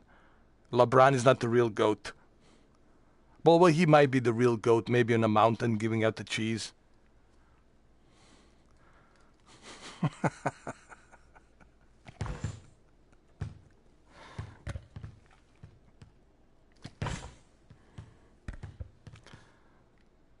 That is the only thing, when I see LeBron, the only thing I think about is that goat beard that he has. Like a real goat. Meh, meh, meh. That the real goat sounds like. Now, if you want to be the greatest basketball player of all time, you have to be Michael Jordan. Nike's Air. I remember. When I was in Chicago filming The Raw Deal, that the first thing I did, I went to see Michael Jordan, Chicago Bulls play. That was the first thing. So, if you want to be the real GOAT, you have to sound like a real goat. Meh, meh. And act like the real goat. Meh.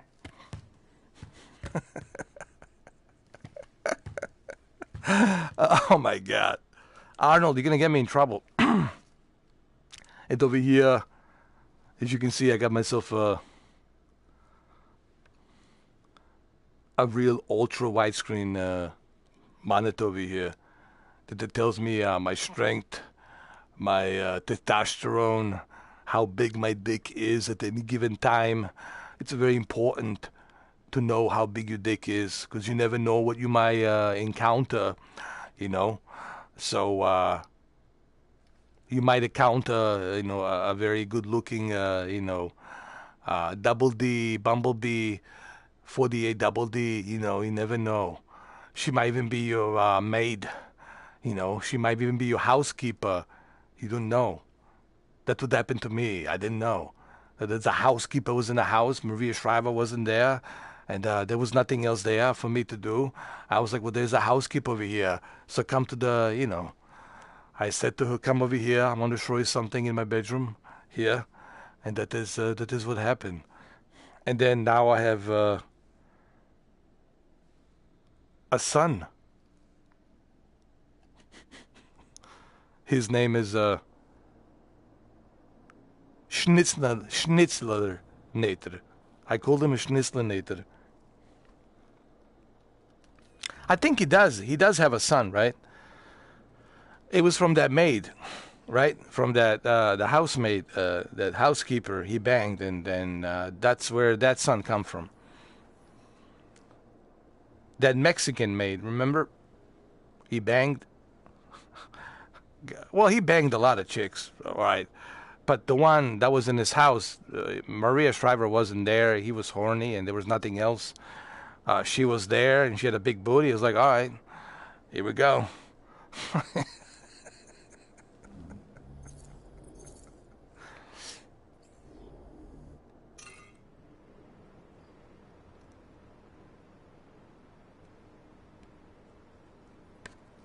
Oh, dude, he banged a lot of. He might have some more kids that we don't know about, man. Jose's like, I gotta Google her. I mean, she's all right, but you gotta remember, when you're horny, dude, like, you can be a picker and a chooser. You gotta go with what you have, So he just, okay, I need something, and she was the first thing, and he saw, and that's it,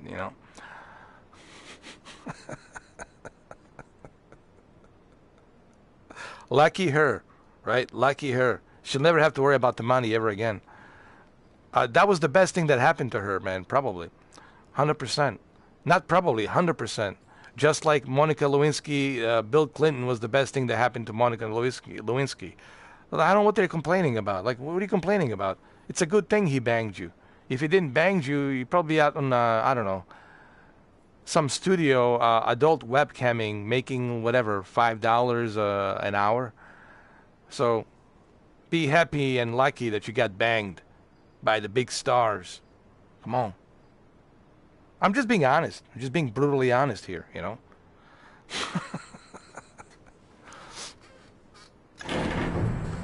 let's make some noise. You do have to be honest at all time. You need to be honest at all time.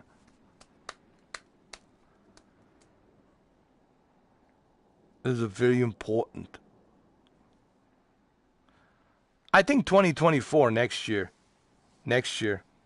from what I heard. 2024. Yes, sir.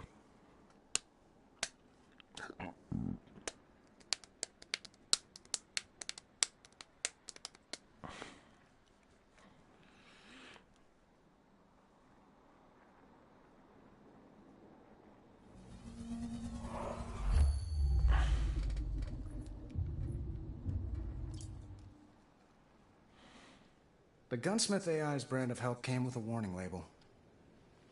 But I was concerned about the night of. That's what I heard, Brendan. I heard that Spider-Man might be coming in VR. But it hasn't been confirmed. Years away. It's still just a rumor. No, where have you been? It's just a rumor. Just... We don't know for sure, Dylan. So before you cooked up the story and dropped 6 of us in the meat grinder of the PlayStation VR, get the proper factual information, not the rumor. We don't need to hear rumor. We need a proper, clear vision of a factual information here. Oh, you did, Jose? Oh, that's pretty cool. What's on the menu today, sir? Gunsmith suggested I brush up on the fundamentals. I'm on the menu Did the he? whole time. That's a surprise coming from him, but encouraging, I suppose. My sausage you is like to do always on the first? menu. Let's start with ground. My 2 meatballs and Oh, the I sausage love is this one. always on the Let me find menu. a good place to test this out. It's always available. But you need to have a clear vision to detect my sausage in the meatball.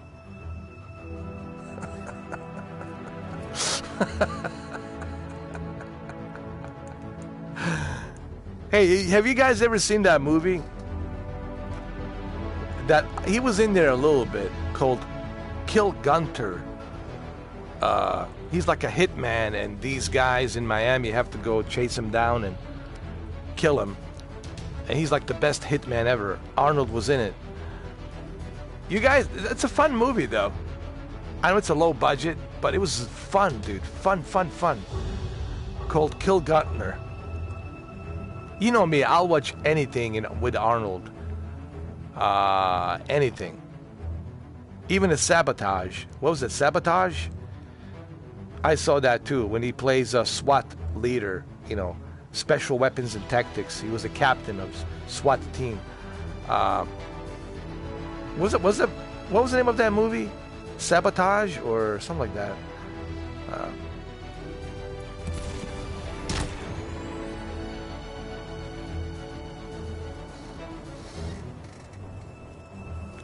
Listen, I know he's 76. Listen, man, Arnold Schwarzenegger, it's 1 in a million, dude. It's 1 in a billion. There's no one like the guy. Like Arnold, man. Listen, I like Sylvester Stallone. I like all of these other guys, but dude, there's no one like Arnold, man. It's just.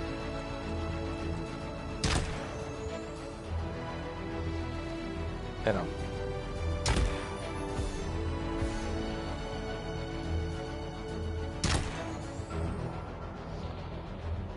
There's something about Arnold, dude. Like even in a shitty movie, he makes even a shitty movie looks good.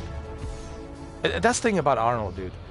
Even a shitty movie, he makes a good movie.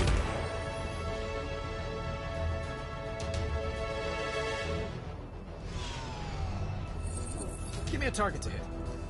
Oh, I know. I saw that picture. Did you see that picture, Cameron? That Demi Moore, she posted of Bruce Willis on the beach, on the Malibu. They have a house, you know. So she invited him. She's taking care of him. I really feel, dude. You know what? It reminded me of my dad when he was losing weight, when he had a cancer. I really feel bad for Bruce Willis, man. I honestly, my heart felt, dude, when I saw that. Poor guy, man. And not to mention, like, I love Bruce Willis, you know. Yippee-ki-yay, Die Hard movies, all of these other movies he has done. I mean, the guy's a legend. The guy is a living legend. You know, and you can see that this, how much affects this Demi Moore. Even Demi Moore is affected by this. They have children together. They've been together for a long time, dude. I mean, off and on. I know that he has his other wife, and they separated a long time ago, and she was screwing around with Ashton Kutcher. I know all that, the whole thing. But you can tell how much she loves him, dude. Like, how much she cares about him. Clearly, like, Demi and Bruce, they were meant for each other, man. 100% they were meant for each other. And I really feel bad, honestly, for Bruce. I really feel bad for him, man. Oh, me too, Cameron. Me too. Easily.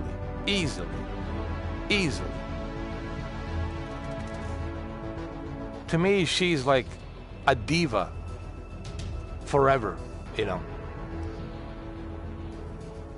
Oh, I had a crush on her since first movie I saw with her.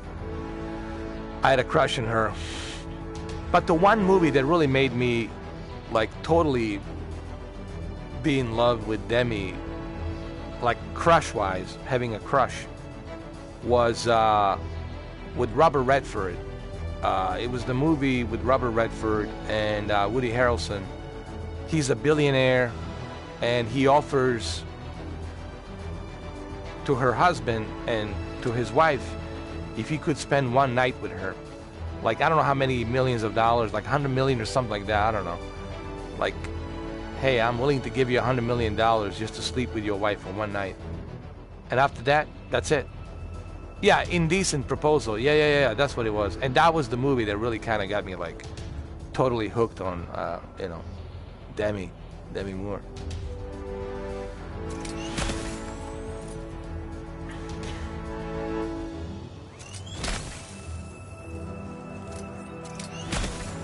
And bang!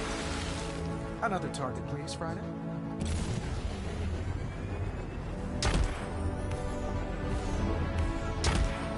I mean, she still looks great. Oh yeah, Ghost. Oh yeah, Ghost with Patrick Swayze. Dude, she still looks great. Are you kidding me?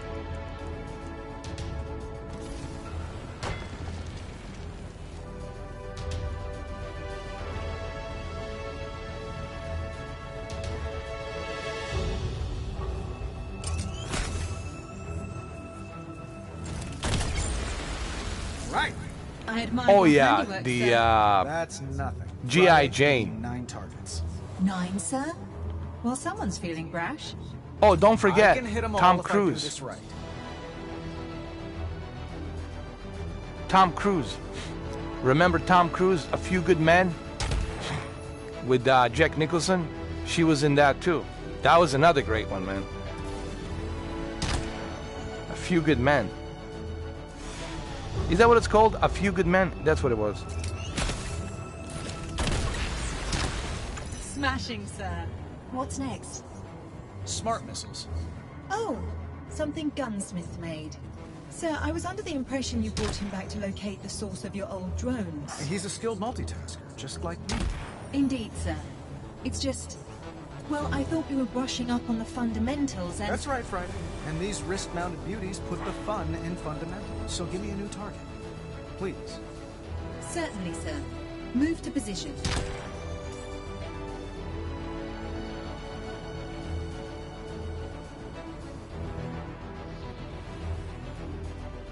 Okay, these are auxiliary weapons, so hands up, palms down. I'm testing my missiles over here. Let's see.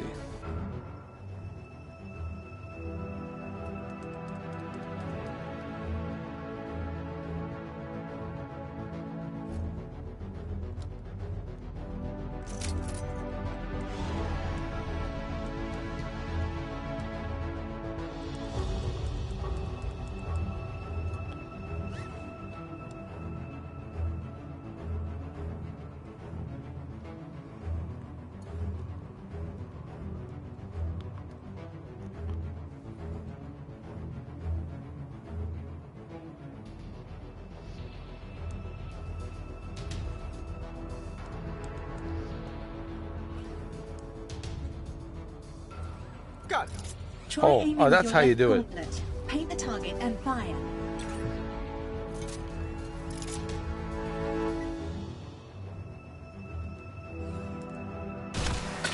Whoa! Those pack a punch. Try aiming with your right gauntlet, sir. Paint all of the targets this time.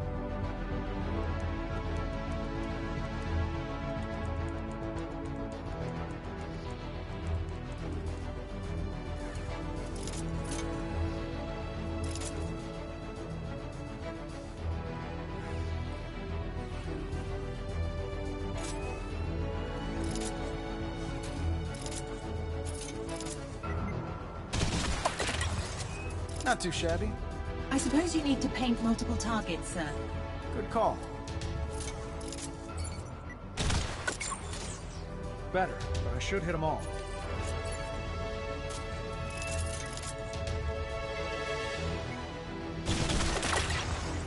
Nice. Gunsmith. I feel like a is not RoboCop, messing dude, around. with his suit. Instead, why don't we review your repulsors, sir? Sure, I know these. Hands up, palms forward. You're old hat at this. I mean, I am iron.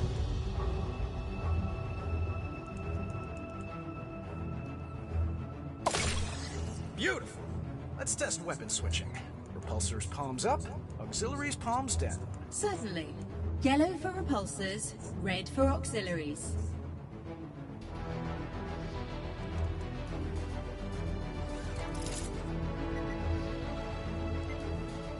Here we go.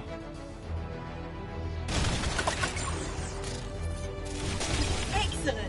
All right, Friday. Nice. Time to take this show on the road.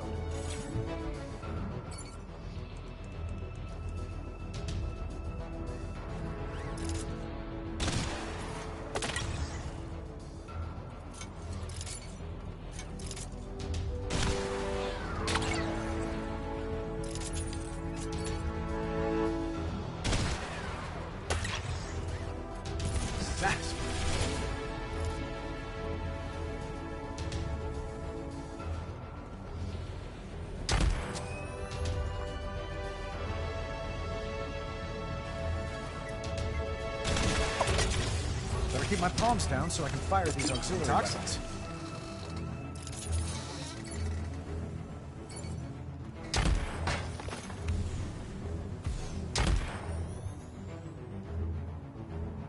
Oh, I played Creed on the PlayStation VR.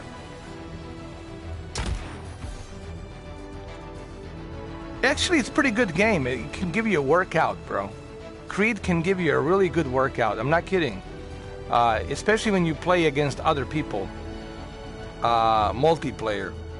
I have a Creed, actually, as a matter of fact. Maybe I can do it tomorrow if you guys want. But you need a lot of space, you know. If you're gonna play that, you have to stand up. Obviously, you gotta do it standing. But it's very exhausting. Creed can be very exhausting, but it'll give you a great workout. For sure. Like, Creed's gonna give you a great workout. We've got a lot of fine ingredients. Let's throw them in the pot together. A cooking class, sir. Excellent idea. I'll set up the flight course.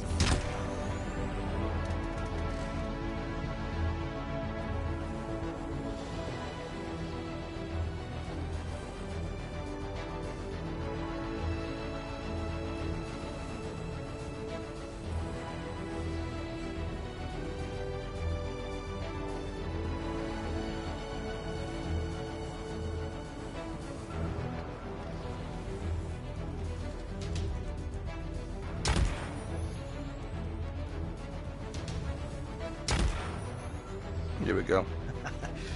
All right, time to rock and roll.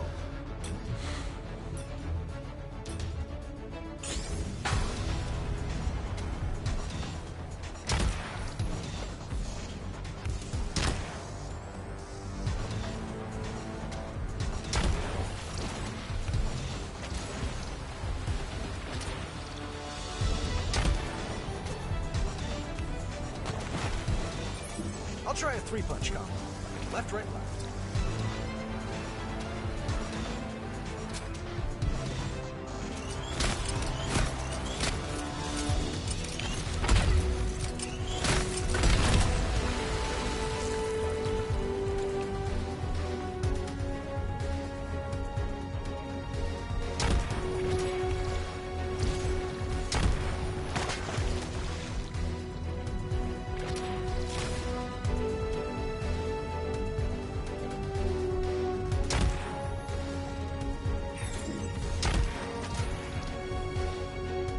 Come on, come on, come on. It's like a Superman, dude. It feels like a Superman.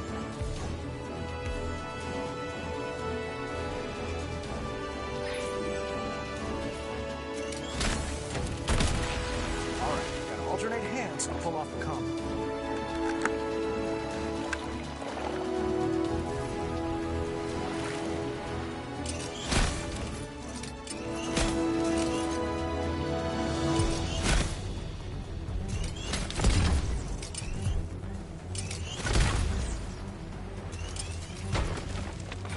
Course is 50% complete. Keep it up.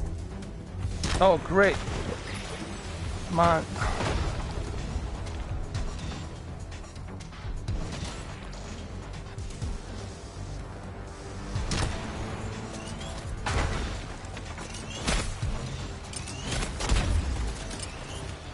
Missing a waypoint results in a penalty. Be sure to hit them all.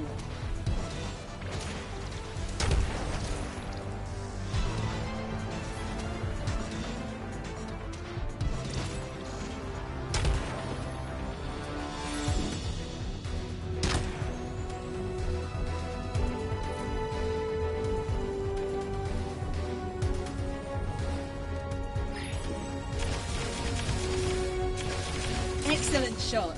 That gives a bonus to your performance.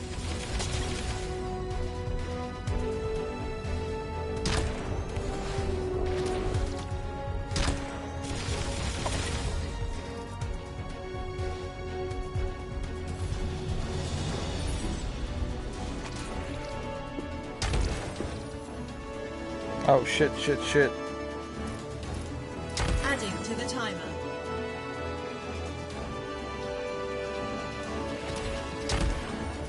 Damn it.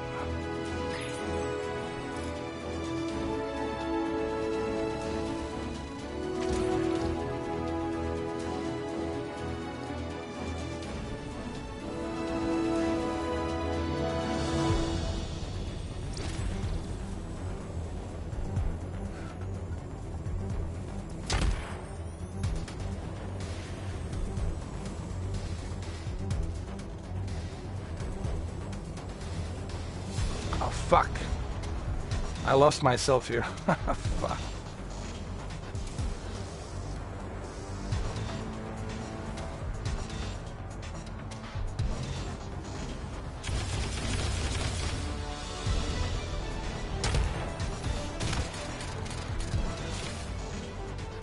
Time increased.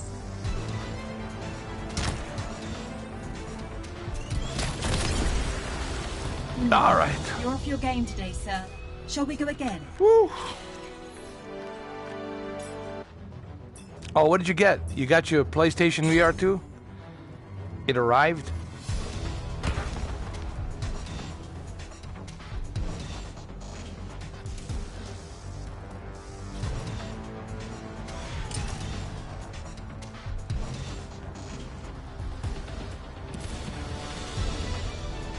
Oh, it's been shipped. Nice.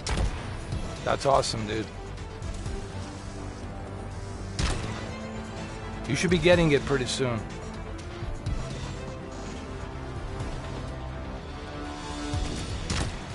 Probably by... I don't know, you might even get it tomorrow, dude. You might even get it tomorrow, depending when UPS picks it up, you know. Maybe Monday. Because someone told me that... somebody who works for UPS told me that they're open on Monday, so you might get it Monday.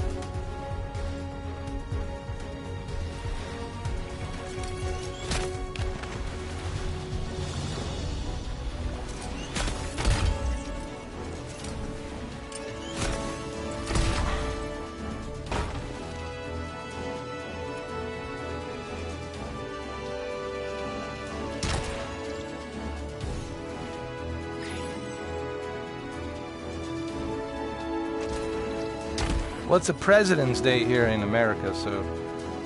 but I think UPS and FedEx is open, so...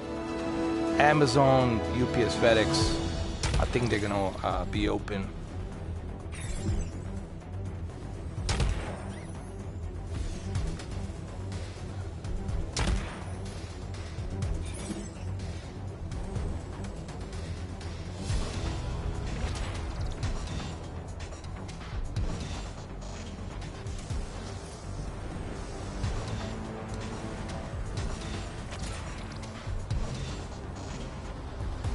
Come on, come on.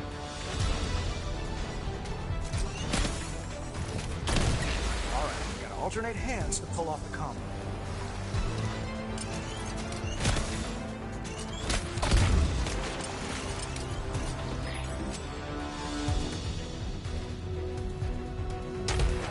Midpoint reached.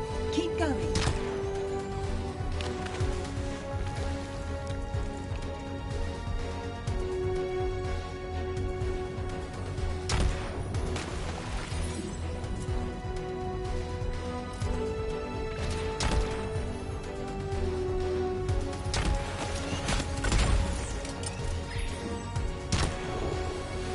Adding to the timer.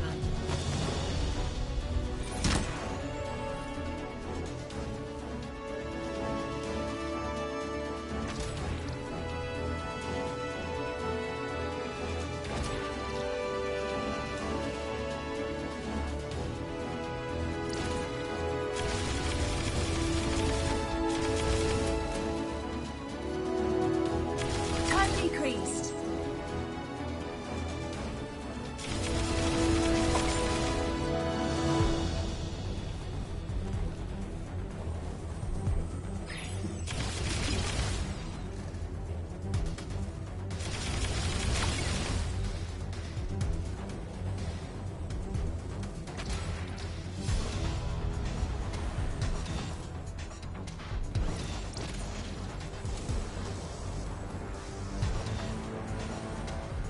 Time increased.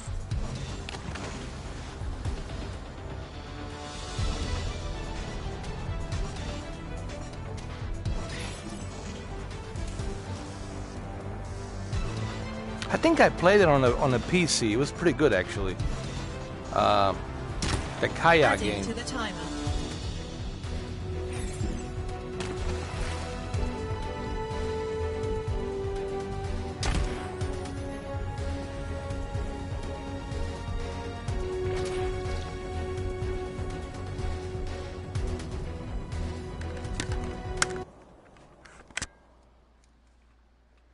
The hell?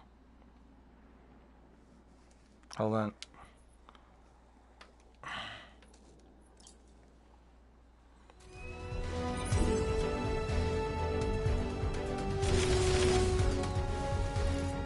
Subtracting from the timer.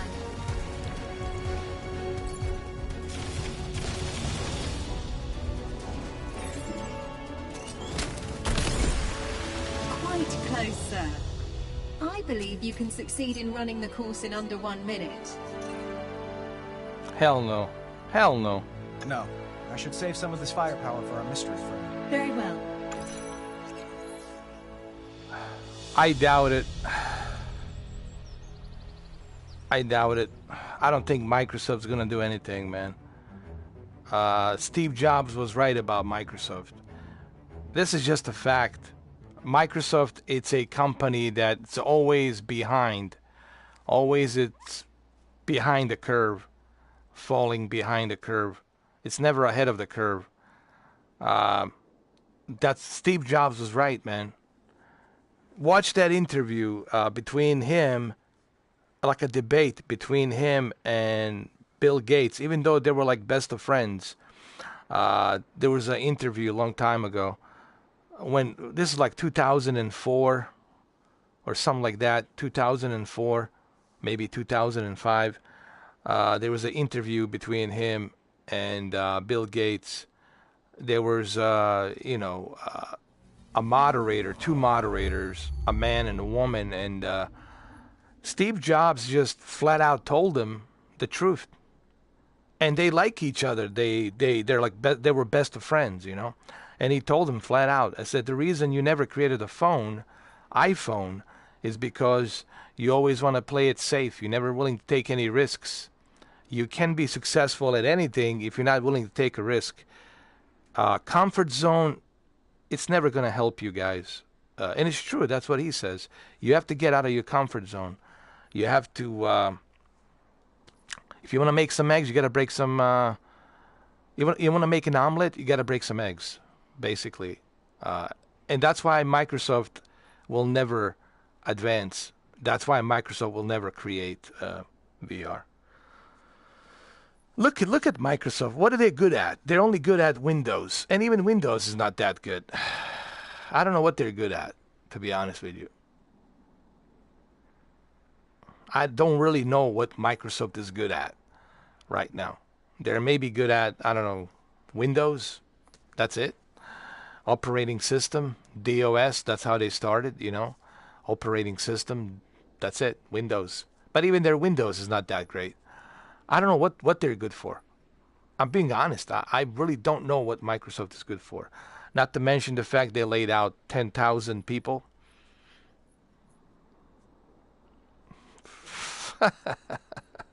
Google and Microsoft are not that far from each other, man. They follow in the same path. They follow in the same path.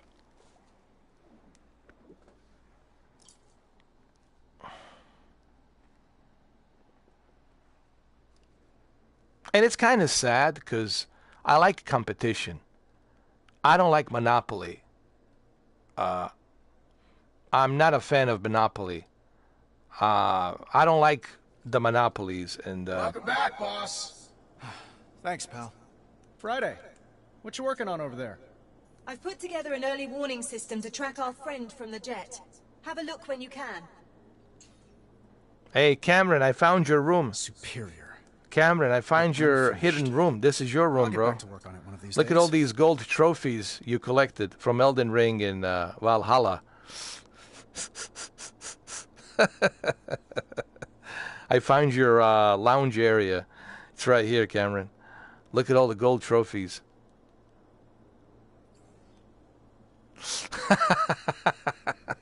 This is you, brother.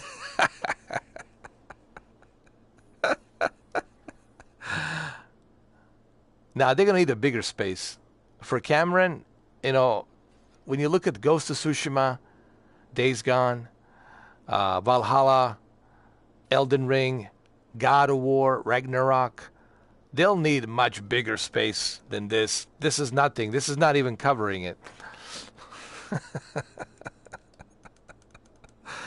Yeah, that's only God of, not even God of War. That's like, I don't know, like maybe Days Gone. That's about it.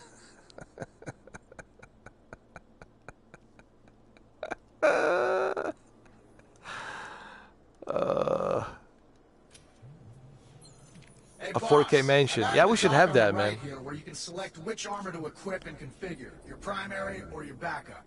Enjoy. Got it. Ooh, nice.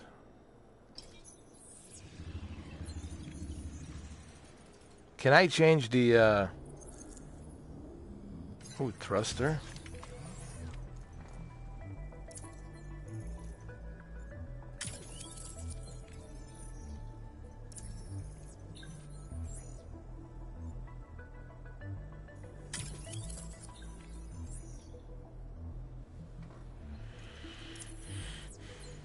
I like that you can craft your Iron Man to be the best Iron Man there is. That's kind of cool. That's pretty cool, actually. Same thing with Forspoken. A lot of crafting in Forspoken. And I really like that guy. I like that guy who talks to her. Really. He's fun, dude. He's hilarious.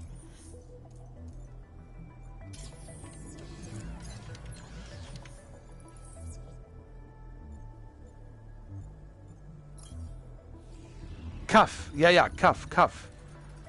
I'm too sexy for my shoes. Too sexy for my shoes. Too sexy for my shoes. Too sexy for my shoes. Too sexy for my shoes. Look at this color, huh? What you think about that? This is what I want. I want the Iron Patriot. Oh my God, this is what I want. I'm too sexy for my shoes. Too sexy for my shoes.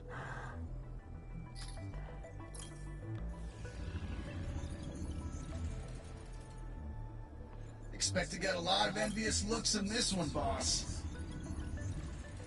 Oh. This one's worthy of commanding on the Roman army, boss.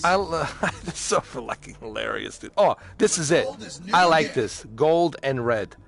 This is it, bro. This is what I'm talking about. But let me tell you, here's what I like about Sony, if I may. Even though you guys know I'm not a Sony fanboy. Clearly, you guys know that. But here's what I will admit. Sony is not afraid to take a risk with the games like Heavy Rain, Detroit Become Human. Sony is not afraid to take a risk with the games like Fahrenheit that came out in 2002. Sony is always willing to push the envelope and take the risk.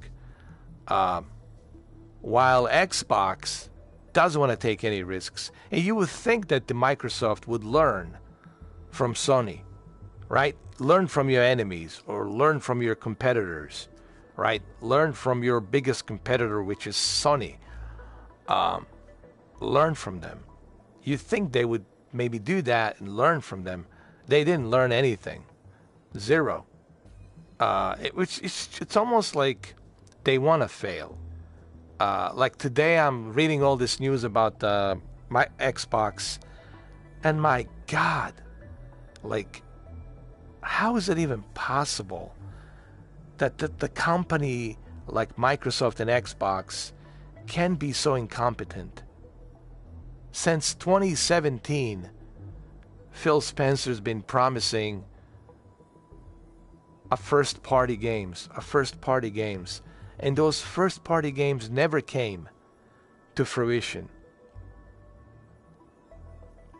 Honestly, it's just, I'll never understand Microsoft and Xbox.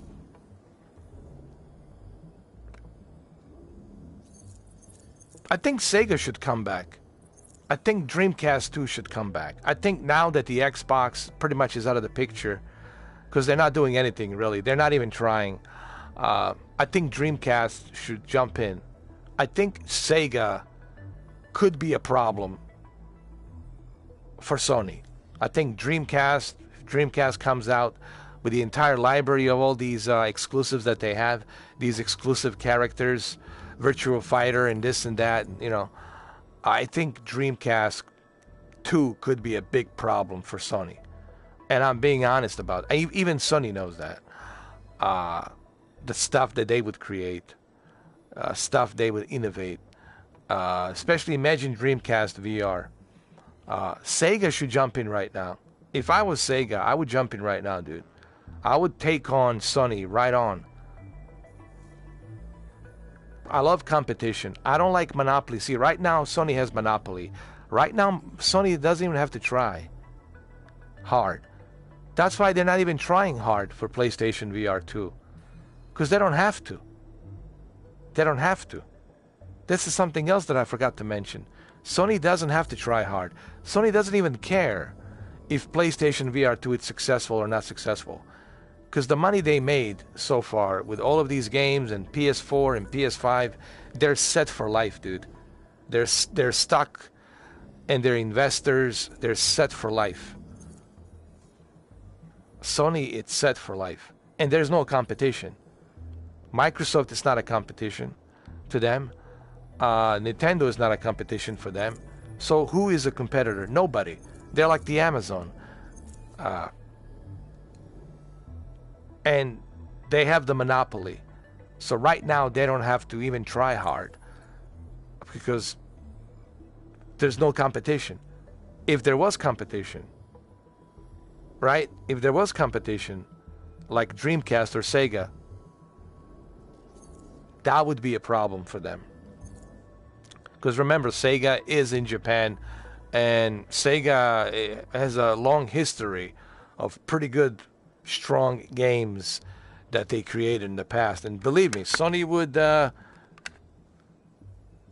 wouldn't like it if Dreamcast and Sega came back with a new console.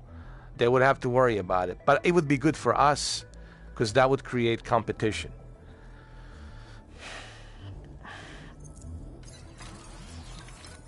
Anyway, I mean, I've been thinking I was thinking about this, and I was like, interesting. You know, why doesn't Dreamcast jump into this?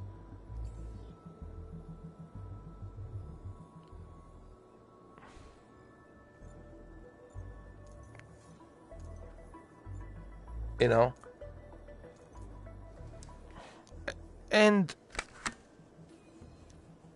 maybe somebody else will come along. I don't know who.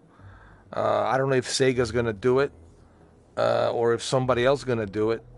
But right now, there's no one out there that can compete with Sony. So Sony right now really has a free ride, a smooth ride, where they don't even have to try.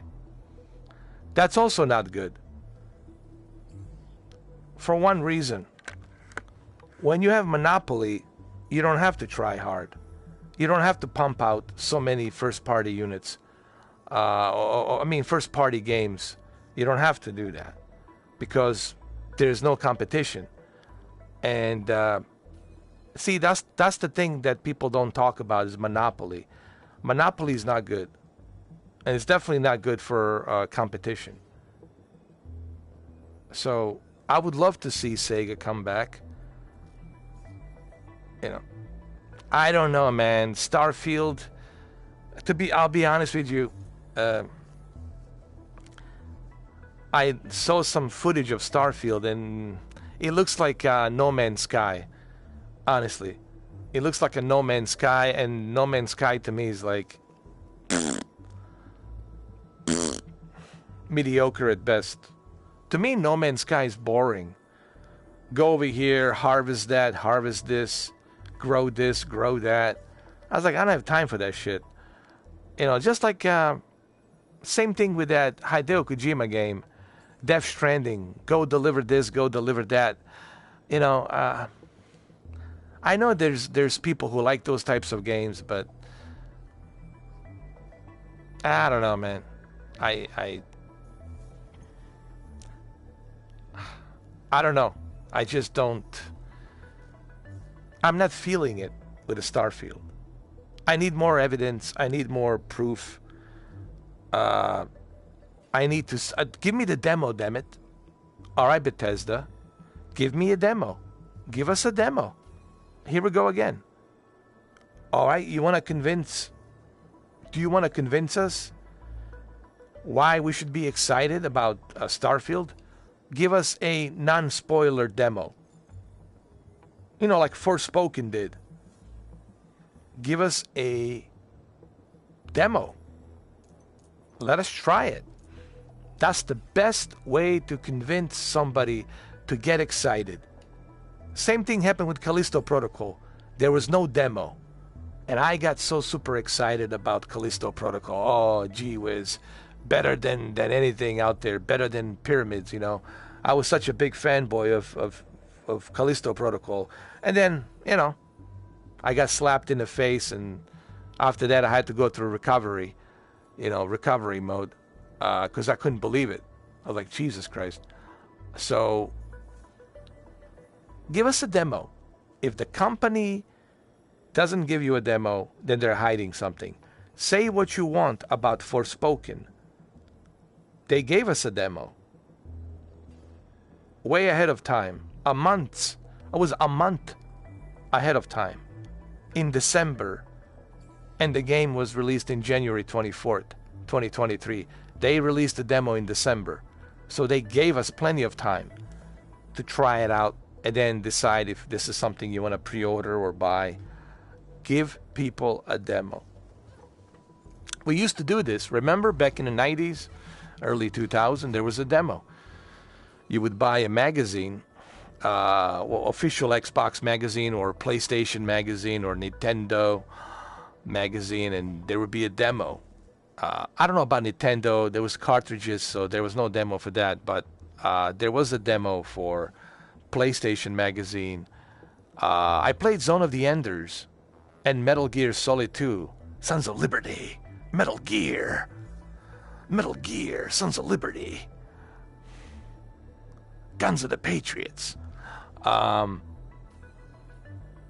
God, that was a good fucking game. Guns of the Patriots. Sons of Liberty. Guns of the Patriots. And Sons of Liberty. There was a demo on the magazine. I miss those days, bro. I miss those days when you buy a magazine and there's a Zone of the Enders and Metal Gear Solid 2. And some other demos as well for you to try out. I miss those days, bro. Those are the good days, man. Oh, dude, Metal Gear's so great, dude. I don't know, man. I'll be honest. Video games are in really kind of strange space right now, dude. In a very strange space. It's almost like a crossroads. We're like in a crossroads right now of something that's evolving, something that's cooking, some new generation of standard of how we're going to play video games. And I strongly believe that. Right now we're in a crossroads where the new chapter begins, and the old chapter is being closed, and the new chapter begins, or whatever that new chapter is. And I think that's where we're going right now with video games. I mean, you can feel it, you know, like this new evolution, new chapter, the new generation of gaming, whatever that is, you know. So we'll see how it goes. Oh, Metal Gear VR? Oh, Metal Gear VR would be perfect. Especially the first game. Hiding behind the walls, checking each corner. Metal Gear Solid tactical espionage action in VR. I can't believe this Konami, dude. This Konami, it's something else. I swear to God. Do you understand? Okay, guys, hear me out. I don't think anybody can disagree with this. What I'm about to say right now, nobody will be able to disagree on this. If Konami made an exclusive deal with Sony to release Metal Gear Solid VR full game on PlayStation VR 2, that's it. $600, take my money. $600, take my money. $1,000, take my money. For people to experience that Metal Gear Solid 1998 game in a VR with a Unreal Engine 5.1 graphics, that's it, bro. Take my money. Take my money. Konami, I don't know what the hell Konami is doing. Am I the only one that's talking about these missed opportunities? How is it possible that these developers, that these studios like Konami cannot see this? How is it even possible that I can't be the only one that has thought about this. I cannot be the only person that actually has thought about this. There has to be somebody else out there on this planet that was thinking the same thing. I mean, dude, the most popular video game of all time, fully playable with Unreal Engine 5.1, with a haptic feedback and all this technology in VR, Metal Gear Solid. Dude, that's it. There goes your PlayStation VR 2 success. Right there with that one game. With that one game, dude. And I don't know. Missed opportunities. Plenty of missed opportunities.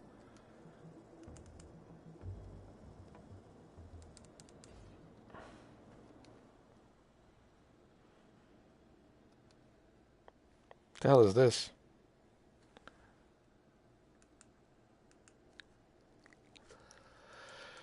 Oh, Lord. What time is it?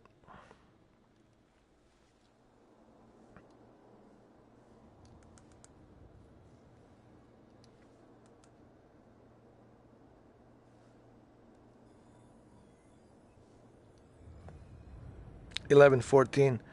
Oh man, I think it's time for me to catch some Z's. Time for me to catch some Z's. Oh man.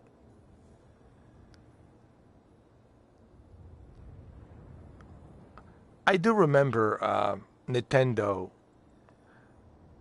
Super Nintendo Entertainment Console. I do remember Nintendo Console, NES and SNES. Oh yeah, I do also remember Gaming Glove. I remember the light gun that they had as well. But to be honest, I did play Nintendo and Sega. Genesis, I did play it.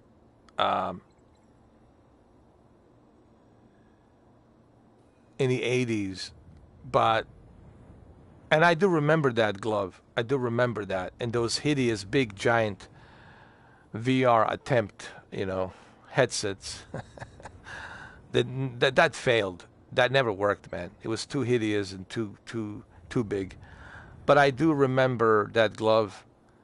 I do remember the very first attempt on VR and 3D, but it failed. It failed immediately because technology just wasn't ready for that shit. It just wasn't ready. Like in 1984, 1986, it just wasn't ready.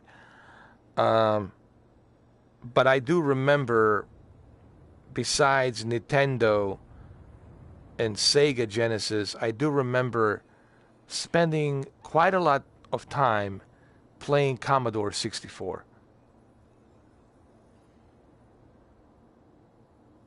I guess it's safe to say I was a Commodore 64 fanboy.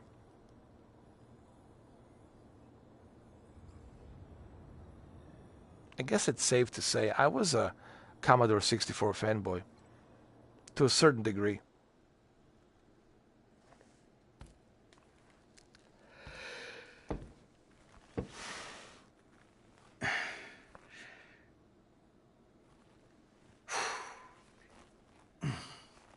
I do remember it. Commodore 64, system ready, error, adjust ahead on the cassette. This is before floppy disk. That's how we used to play games, man. You have to wait for that loading screen while you press load, play.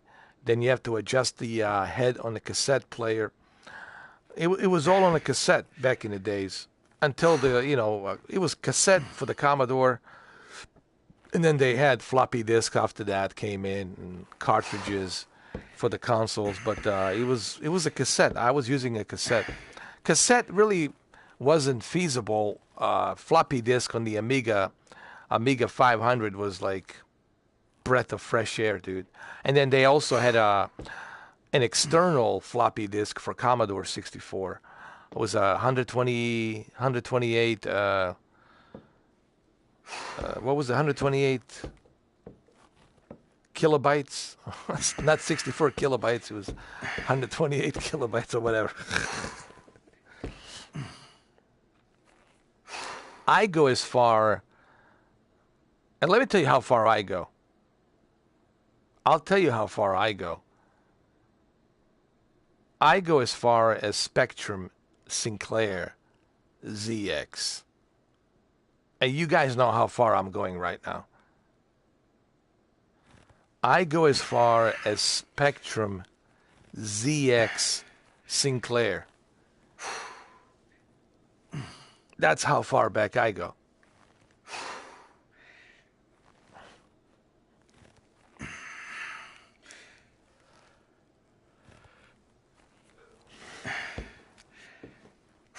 I'll never forget that. My uncle had a Spectrum ZX Sinclair. And he was playing the lunar landing video game for me and my brother. And I remember me and my brother playing that lunar landing and trying to land that lunar on the moon. And it was so many times I crashed. My brother crashed using that joystick, Such a great game. And then there was this formula game called the Grand Prix. I remember playing that. And of course, Frogger, playing a Frogger and Defender and all these other games. Yeah, man.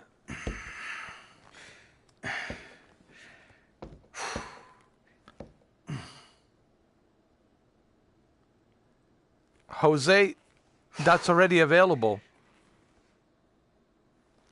I already did that. I can do it right now. I can watch movies and I can watch Avatar in 3D on a PlayStation VR. If you have a PlayStation VR, Jose, you can do that right now. You just need a 3D Blu-ray movie. Put that 3D Blu-ray movie on your PlayStation 5 with a PlayStation VR, and that's it. Or your PlayStation 4 Pro. And you can go watch movies in 3D. Yeah. You can do it right now. That's it. So that's already available. It's been available for a long time. You see how ahead of the curve Sony is?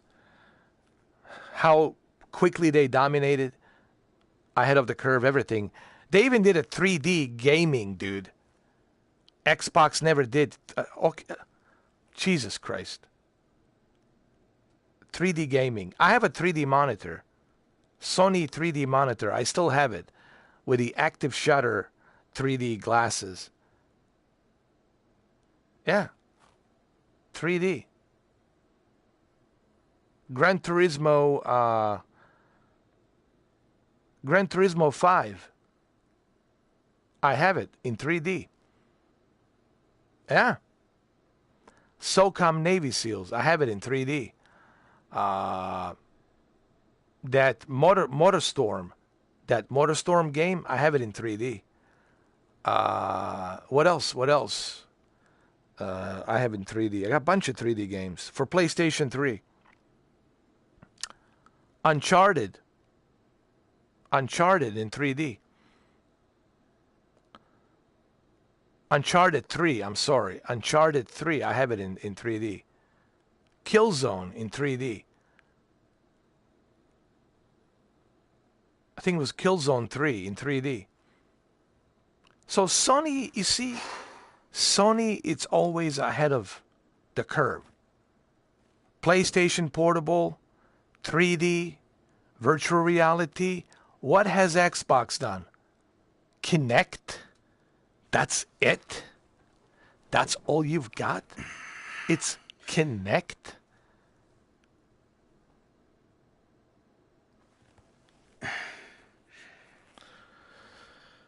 I think Xbox is just, I think it's over for Xbox. This is it, man. I think honestly Xbox is done, man.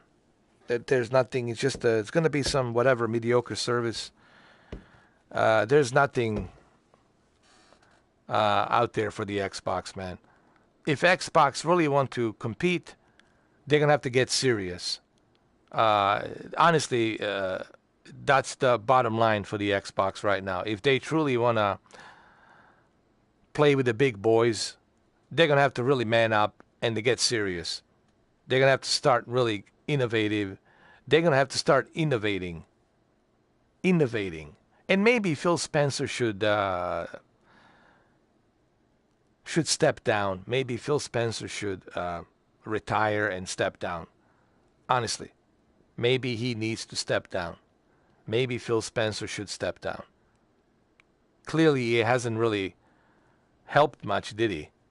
To be honest with you. Maybe he should step down. Like, resign. If I cannot perform my job duties, then I need to resign, right? That's the honorable thing to do.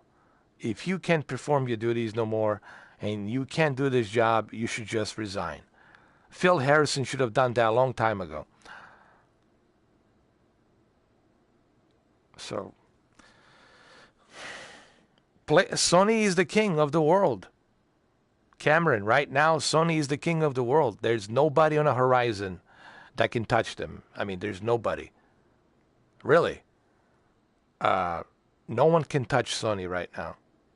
They are like on top of the mountain. They're king of the world right now. And that's the fact. That is a fact. Pretty much. So Sony is not worried about, if we only sell 2 million first month or 3 million units. They don't worry about that. They don't care if they only sell like 3 million units within a couple of months for the PlayStation VR 2. Sony doesn't care.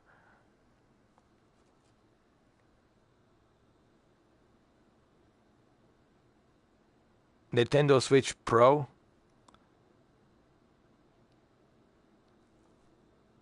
I don't know. I think they're going to need a Nintendo Switch Pro for that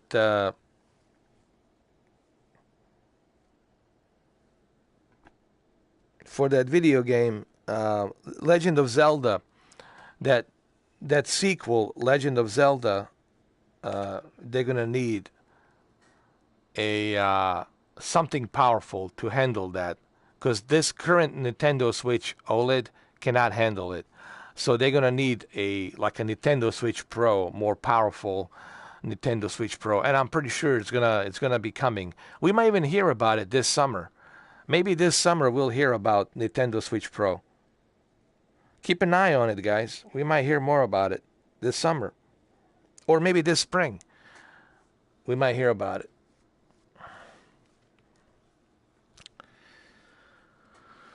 All right, guys.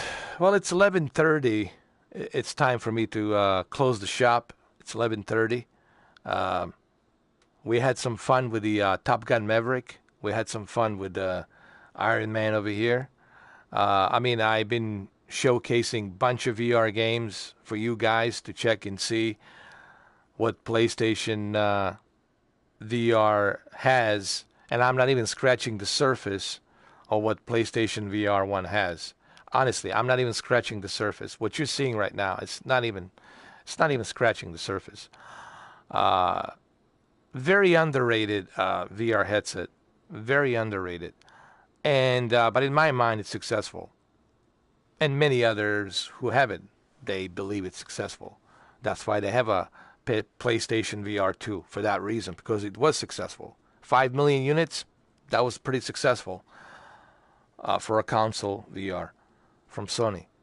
So we had fun. We had some Top Gun Maverick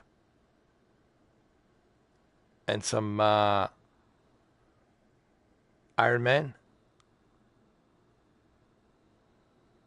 What was that, Wonder Boy? That sounds familiar. Wonder Boy. I don't know if I remember. I probably played it. I played a paper boy delivering papers. I remembered that. Oh, Wonder Boy and Sega. Most likely I played it. Probably I played it. I just can't remember. But most likely I played it. I played a bunch of games, man. In the 80s, I played... let me see. Paperboy, RoboCop, Batman, Grand Prix, Formula Game, Lunar Landing already. That was Spectrum ZX Sinclair, Lunar Landing. I can't remember on top of my head, but Predator, yes, of course, Predator. I played Predator on Commodore 64. That was a great game, dude. Oh, I'm going to check that out. I'll check that link.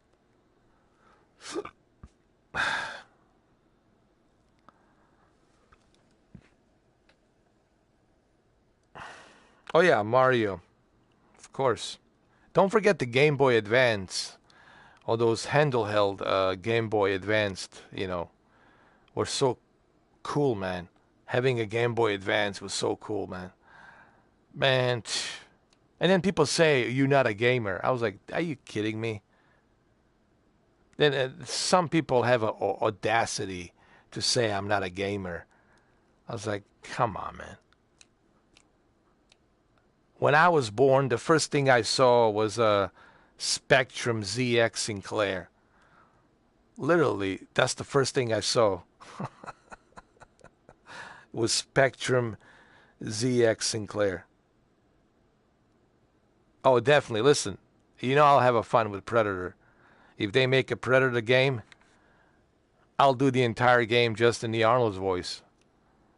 Oh, we better believe it. So he cooked up the story and dropped the 6 of us in the meat grinder. What happened to you, Dylan? You used to be somebody I could trust. I woke up.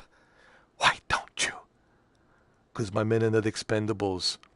And we don't do this kind of work. What about the girl? She's your baggage. If she falls behind, you're on your own. Pancho, Billy, spread out 5 meters. Go up that hill, see if you get a signal. Shit, man. Come on, man. You know me, I'll definitely fucking... I'll definitely go in that mode, man. For sure.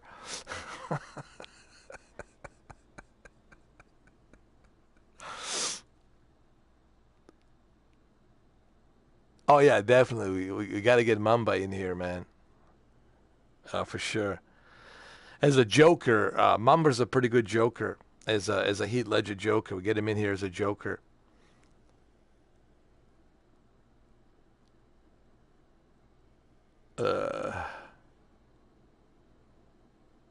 Hey, look, man, you never know. I tell you what. Before I leave, here's the great news regarding PlayStation VR 2, and I'm really excited about this. What made me happy today is the fact that everyone is giving outstanding reviews. Not just like it's great, but it's like almost like cutting edge technology great. It's like everyone is amazed with this new piece of tech. And that's great. That's going to get a lot of people excited. And that's what I want.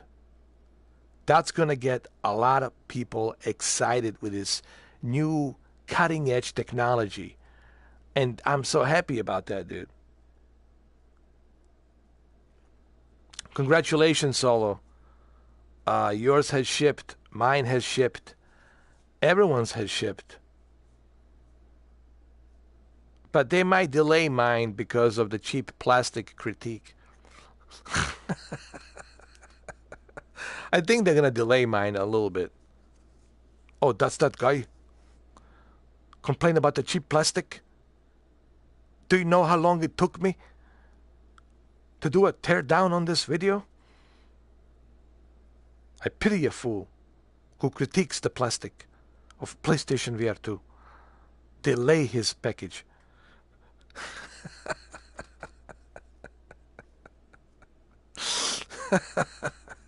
Jose is laughing. Don't spill that drink, Jose.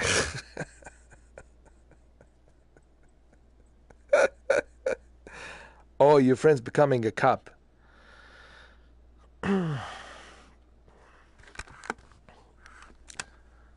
don't know, man. Being a police officer, I work with a lot of police officers.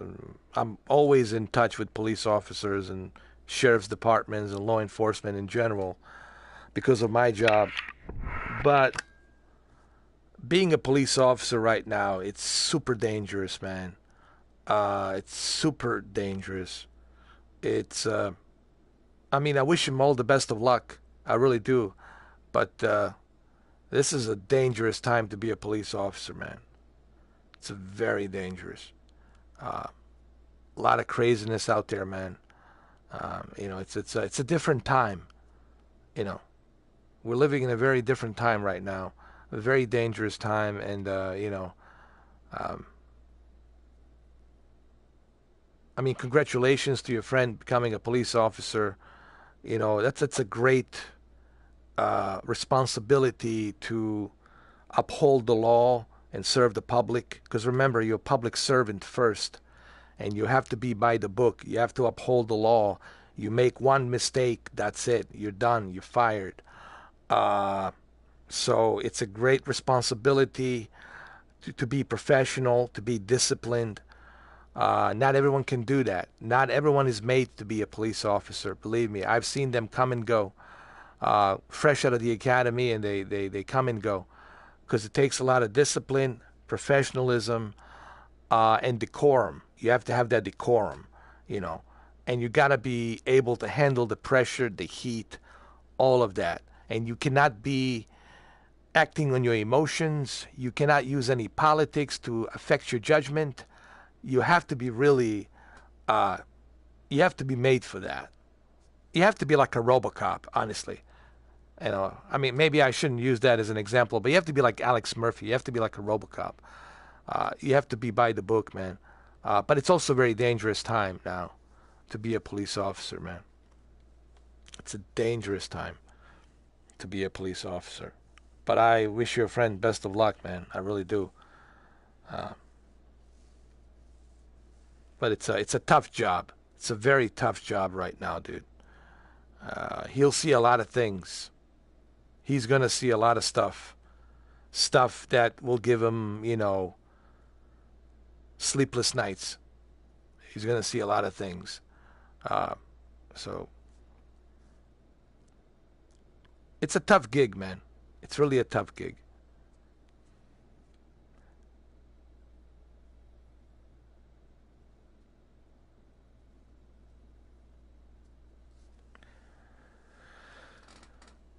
All right, guys. It's time for me to go. Great conversation. We had a good time. We had a good time with Top Gun Maverick. We had a good time with the Iron Man. And I'll see you guys tomorrow. Tomorrow's a Saturday. And take care. Enjoy that TV show, Cameron. Enjoy the Sylvester Stallone in that Tulsa King, man. You'll have a lot of fun. It's a fun movie, man. It's a fun TV show. Trust me, you'll get hooked. You'll laugh a lot. You'll have a good time. You will have a good time with that TV show, man. They already picked up the second season. Tulsa King, man. You'll have a good time. Believe me. Especially in the episode 3. You'll have a lot of good time. Take care, guys. I'll see you tomorrow. Always a pleasure. Thank you for being here. I really appreciate it. We're going to bring some more content tomorrow. And again, we're getting closer. I got some more PlayStation VR news that I'll be pumping out tomorrow morning. I have to work on that. And we're getting close. Listen, we're getting closer. Ask me anything about PlayStation VR 2, guys. Don't hesitate to ask me anything you want me to try on the PlayStation VR 2. I'll try to answer your questions and your demands in the best of my abilities, you know.